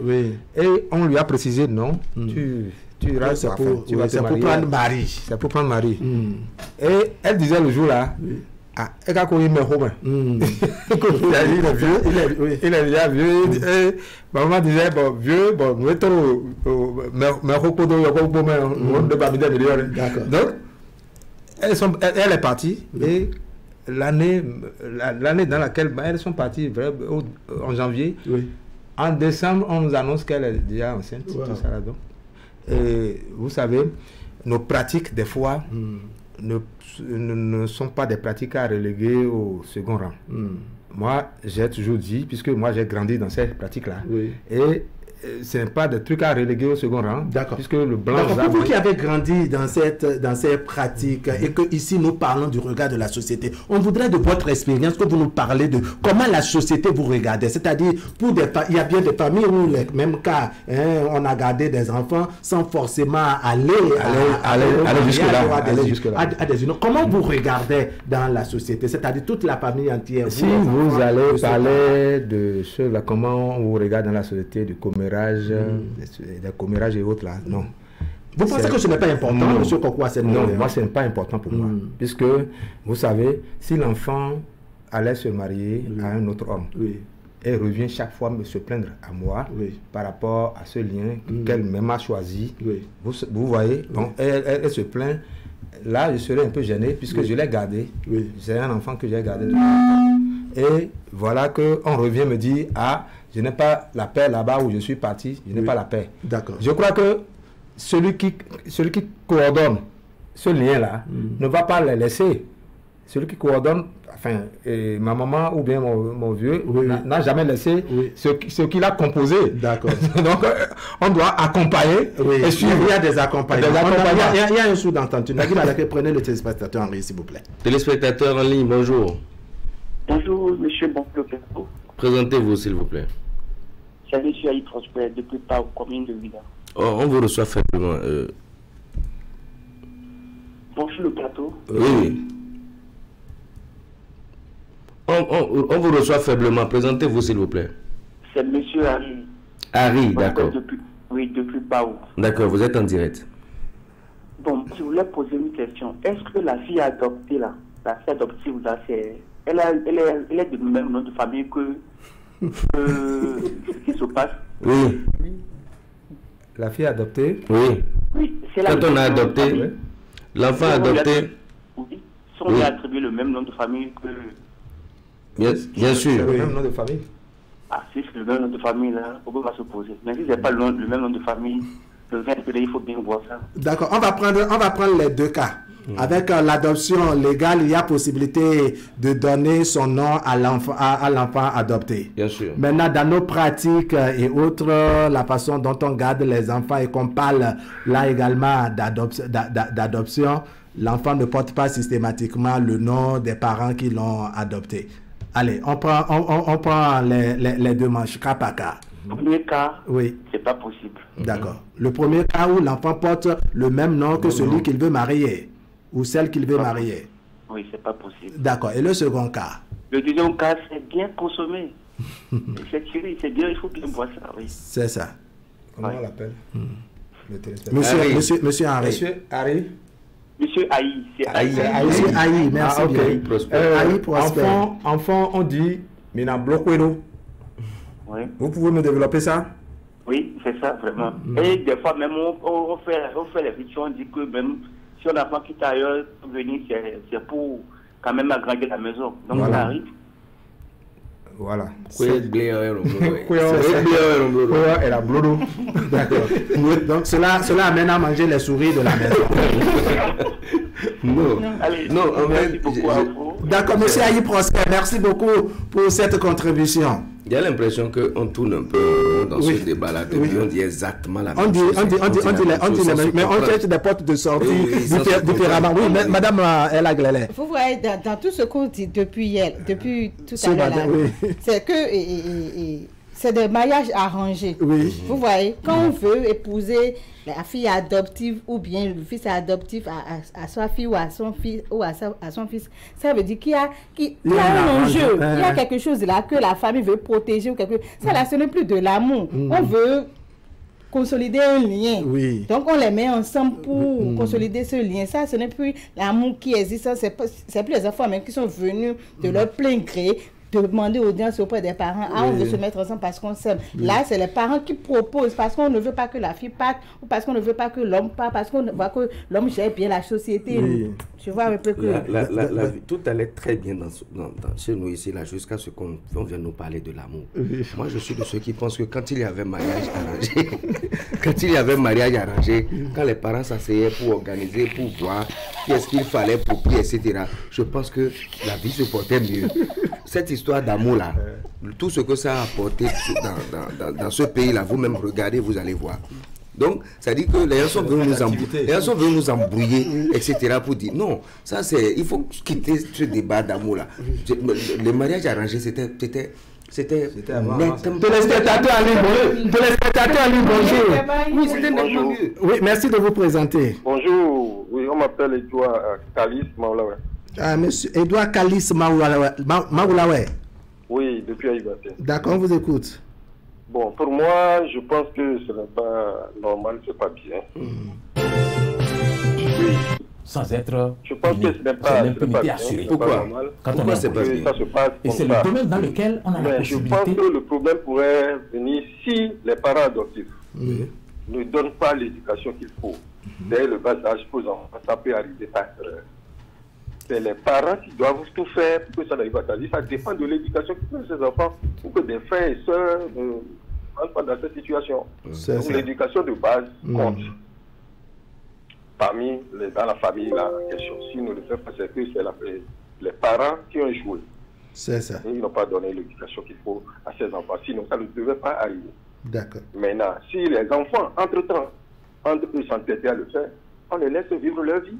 D'accord. On ne veut pas s'y opposer. Moi, je pense que c'est mon avis personnel. Monsieur Edouard, merci beaucoup. Merci à vous. Votre contribution a été bien entendue. Bien de choses aux populations de Aïbatin. On va prendre le tout dernier téléspectateur en ligne. Téléspectateur en ligne, bonjour. Oui, bonjour. Merci de vous présenter. On m'appelle Héritier Adanhianou. Héritier? Oui, Adanhianou. Adanhianou? Oui. D'accord. Vous nous appelez d'où? Je vous appelle de Cotonou. D'accord. On vous écoute. Oui, affaire de enfants adoptés là, il faut souvent faire attention. Parce que là, de draguer une femme là, c'est autre chose. Mais donner une femme gratuitement aussi, c'est encore autre chose. Vous voyez? Vous m'entendez? On vous suit très bien. Ok. Donc, une femme, un enfant qui a adopté est différent des enfants directs. Oui. Soit vous adoptez l'enfant avant de commencer par faire vos propres enfants. Sinon, l'enfant qui est adopté, le regard sur l'enfant là, c'est différent. Les enfants vont jamais l'accepter comme leur frère direct. C'est ça. Parce que vous adoptez d'abord l'enfant avant de faire vos enfants, ils vont se dire peut-être c'est notre grande sœur. C'est ça. Il y a un téléspectateur qui a dit tout à l'heure que il y a une Aladia qui a réussi le truc et puis il a mis son garçon et la fille en mariage. Oui. Mais Aladia ne savait pas que les deux là faisaient la chose avant. Quand ça marche souvent, c'est que préalablement ils étaient en train de réussir leur coup. Aladia a seulement confirmé ce qui se passait entre les deux. Donc, donner un enfant. Alors, monsieur Adanghianou.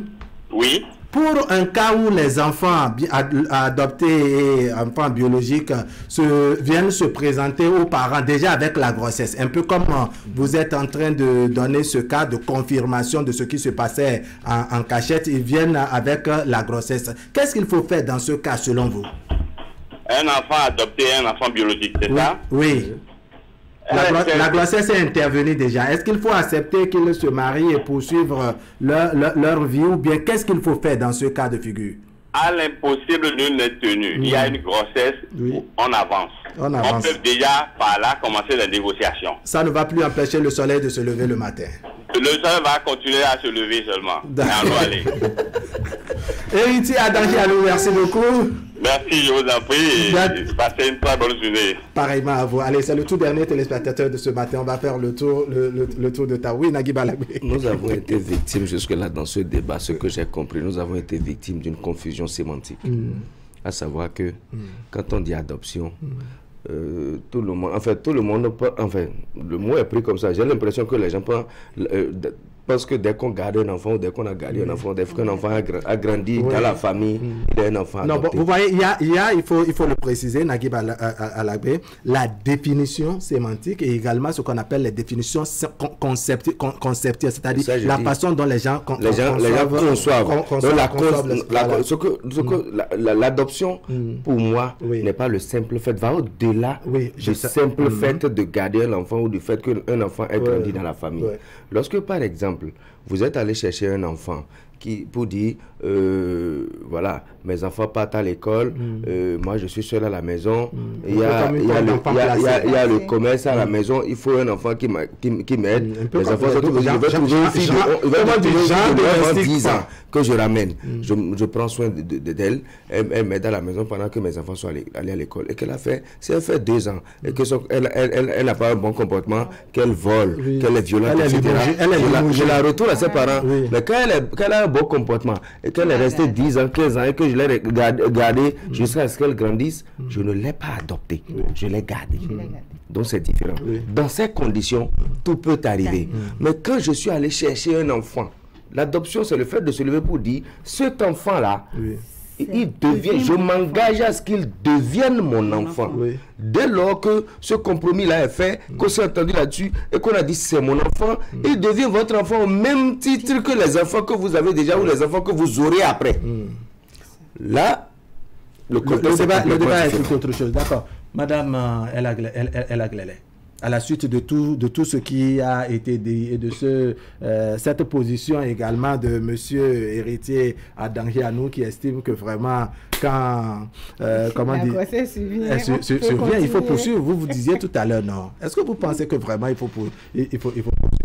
Non. Vous êtes toujours sur votre position. Coco Hassen Medeweyon. Je voudrais demander à Madame El Aglele. Si la grossesse intervient, qu'est-ce que tu peux faire? Non, je dis, la fille accouche. Moi, je récupère l'enfant. Et chacun va de son côté. Et s'il se retrouve après? Puisque c'est un problème de sentiment. S'il se retrouve après, quelle réaction tu auras? Ça sera contre ma volonté. Ça sera contre ma volonté. C'est souvent rare que Nagui ait des soutiens comme ça, mais ce matin, c'est arrivé systématiquement. Je crois pour ma part que j'ai accepté, mais ce que je peux condamner avec les couples recyclés. Les couples recyclés, c'est-à-dire les couples recyclés, tu as d'enfants, j'ai d'enfants. C'est-à-dire les familles recomposées. Les familles recomposées. Alors là, si...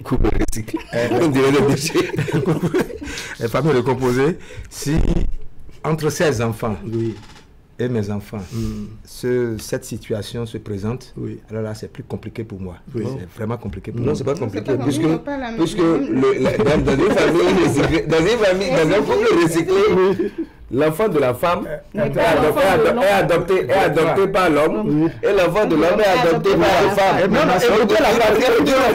Attendez de voir la partie qui commence entre les enfants sans qu'on ne sache, et jusqu'à la grossesse. Et jusqu'à la grossesse, c'est vraiment compliqué pour moi. C'est-à-dire, vous ne voyez pas, je dirais, en train de secouer la maman pendant que les enfants aussi se secouent là-bas. Mais c'est vous qui disiez tout à l'heure que le regard de la société ne vous pose pas problème. J'aime toucher ce pan de la situation du problème, que on peut adopter, mais... les recyclages. Est-ce que tout à l'heure vous avez entendu M. Koko Asen Medeweyon dire que le regard de la société, ce que les gens disent, moi je pense que cette situation n'est en rien différente. Ce n'est en rien. Les enfants là ne sont pas de la même famille. Ils peuvent se marier. Je garde l'enfant de ma femme. Ma femme garde mon enfant. Bon, moi le problème c'est les deux enfants. Si on reste dans la logique, ça devient comme PMU quand on mise sur le cheval ici et quelqu'un d'autre monte le cheval là-bas. Vous allez récupérer Nagui Balagwe. Alors, Madame Ella Glele, est-ce que vous avez vu la pertinence de ce que disait tout à l'heure Koko Asen Medeweyon, ou dans des familles recomposées, les deux camps ont déjà d'enfants, papa et la nouvelle femme décident de se mettre ensemble ici, pendant qu'en arrière-plan, il y a les enfants qui aussi décident de se mettre. Ça ne pose aucun problème, selon moi, et pour moi. Tu acceptes ça au moins. J'accepte parce que là, la fille porte le nom de son père. Et le garçon porte le nom de mon conjoint actuel. Là, il n'y a pas de problème. C'est ça. C'est pas la même lignée. Donc la vie continue. Nagui Balagwe, vous avez la même appréciation. Les enfants n'ont ni la même grand-mère, ni le même grand-père, ni le même nom. Bon, moi, si on reste dans la logique de Koko Asen Medeweyon, depuis le matin, ça ne devrait pas poser problème. Mais par contre, quand j'ai amené mon enfant et que ma femme a amené son enfant et qu'on a montré aux enfants qui sont frères et sœurs dans la même cour et qu'on les a éduqués en tant que frères et sœurs, je crois que ça ne devrait pas arriver. Et c'est la même chose que nous disons par rapport aux enfants adoptés. D'accord. Allez, votre mot de conclusion. C'est le mot de conclusion. Et non, c'est pas en retien. Ok, bon, donc aux téléspectateurs de bien mûrement réfléchir là-dessus. Mieux éduquer nos enfants. Oui. D'accord, il faut savoir faire la part des choses. Ce qui ne va pas à la bouche, disait Nagui Balagwe, ne va vraiment pas à la bouche. Il ne faut même pas le rapprocher des narines. On va commencer par dire merci à Samou Raymond depuis Agla, à monsieur Mathieu et Agla également. Monsieur Henri Doutetien qui nous a appelé, nous lui disons merci. Lukman Tanko nous a appelé depuis Akpakpa, on lui souhaite bon vendredi. Monsieur Bernardin Noumovi depuis Hogboray, je crois bien. Merci également. Monsieur Aïe Prosper nous a appelé depuis Pau, c'est dans la commune de Ouida. Monsieur Edouard Kalis Maroulawe depuis Aïbatin, héritier à Danhianou, c'est bien ça, depuis Cotonou. On a eu également le message par ici de monsieur Paulin Dossa, à qui nous disons merci également pour sa disponibilité. Bien de personnes ont souhaité intervenir ce matin, mais la ligne était saturée. On dit bonjour et merci à tout ce beau monde. Je précise que pour ceux qui souhaitent intervenir en présentiel, faire le débat avec nous sur ce plateau, il y a la possibilité de nous contacter sur le 96 81 02 67. 96 81 02 67, c'est le numéro que vous pouvez contacter pour faire le débat avec nous sur le plateau si vous le souhaitez tous les vendredis. Merci donc à tout le monde. Ella Glele. Merci. Koko Asen Medeweyon. Merci. Nagui Balagwe. Merci. Merci. Je reçois. Mesdames, Messieurs, ce serait tout pour aujourd'hui. Merci de nous avoir suivis. L'information continue sur Canal 3 Bénin à midi. Vous avez la rediffusion de votre matinale et dans la soirée autour de 23h45. Je rappelle que nous sommes désormais sur le 282, le numéro 282 sur le bouquet Canal Plus. Allez, on se revoit maintenant avec la revue de presse de Asiongo Kani Asiongo. Allez, portez-vous bien.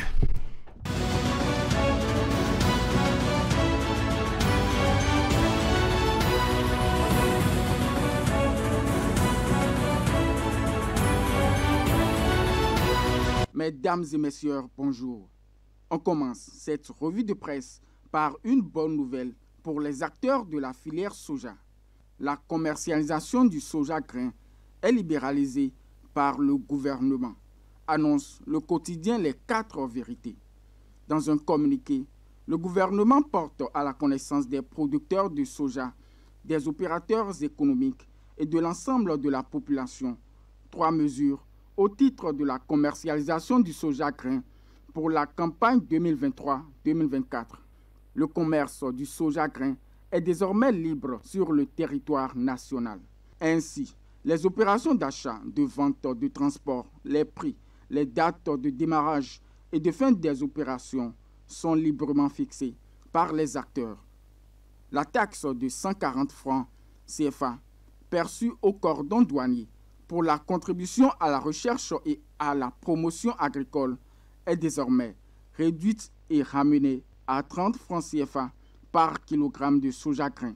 Au Bénin, l'exportation du soja se fait uniquement par le port de Cotonou. Les tranchées ne seront donc pas déplacées, comme beaucoup le pensaient, à l'annonce du communiqué du gouvernement. Détaille le journal.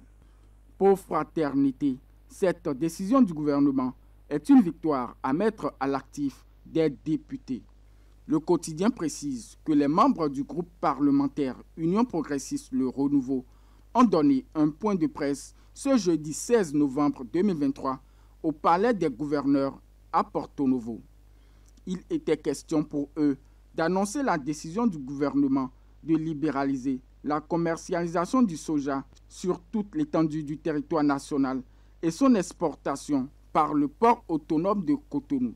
Selon le président du groupe parlementaire UP Le Renouveau, le député Aken Atondé, cette décision fait suite au plaidoyer des députés de ce groupe parlementaire après une tournée de reddition de comptes qu'ils ont effectuée dans toutes les circonscriptions électorales. Vous vous souvenez bien que du 6 au 17 septembre dernier, nous, députés du groupe parlementaire Union progressiste Le Renouveau, avons fait une tournée de reddition de comptes dans les 24 circonscriptions électorales de notre pays. Notre groupe parlementaire a jugé utile de faire cette tournée pour prendre compte du travail parlementaire, mais également recueillir les attentes de nos populations, ce qui a été fait. Parlons à présent de cantines scolaires. Le quotidien Bénin Intelligent nous apprend que le Bénin est représenté à la session annuelle du Conseil d'administration du Programme alimentaire mondial à Rome par le ministre Salimane Karimou. Plus d'1 200 000 repas sont servis chaque jour dans 5 700 écoles primaires publiques. Aussi, le taux de rétention des élèves à l'école est aujourd'hui de 96,7% et le taux de réussite de 78,84%. Ces taux, le ministre Salimane Karimou les présente lors de sa prise de parole à Rome jeudi 16 novembre. Il justifie ainsi le caractère opportun du programme national d'alimentation scolaire intégré. Quant aux chiffres, le gouvernement n'entend pas s'en contenter. Mon pays s'engage à assurer d'ici 2026 la couverture totale des écoles primaires publiques en cantine scolaire, doter le programme de tests législatifs et réglementaires, consolider le dispositif de son fonctionnement, précise Salimane Karimou devant le conseil d'administration du PAM. Mesdames et messieurs, revenons à Fraternité pour évoquer la première journée des éliminatoires de la Coupe du Monde 2026. Le Bénin peut réaliser le hold-up de la première journée des éliminatoires de la Coupe du Monde 2026 en prenant la tête de son groupe. Une victoire face à l'Afrique du Sud mettra les Guépards en pole position pour la qualification devant l'adversaire et le Nigeria, 2 mondialistes. Le Bénin aborde son premier match demain avec une motivation de plus. En effet, les 2 premiers matchs du groupe n'ont donné aucun vainqueur. Et mieux, les Super Eagles du Nigeria, l'un des grandissimes favoris, ont été tenus en échec hier à domicile, 1-1 par le Lesotho. Une dernière nouvelle pour clôturer cette revue. Dès le 23 novembre 2022, le site de Kadiron de la NIP ne sera plus accessible. Les détails sont à retrouver à la page 11 du quotidien Le Matinal. Fin de la revue de presse de ce vendredi 17 novembre 2023.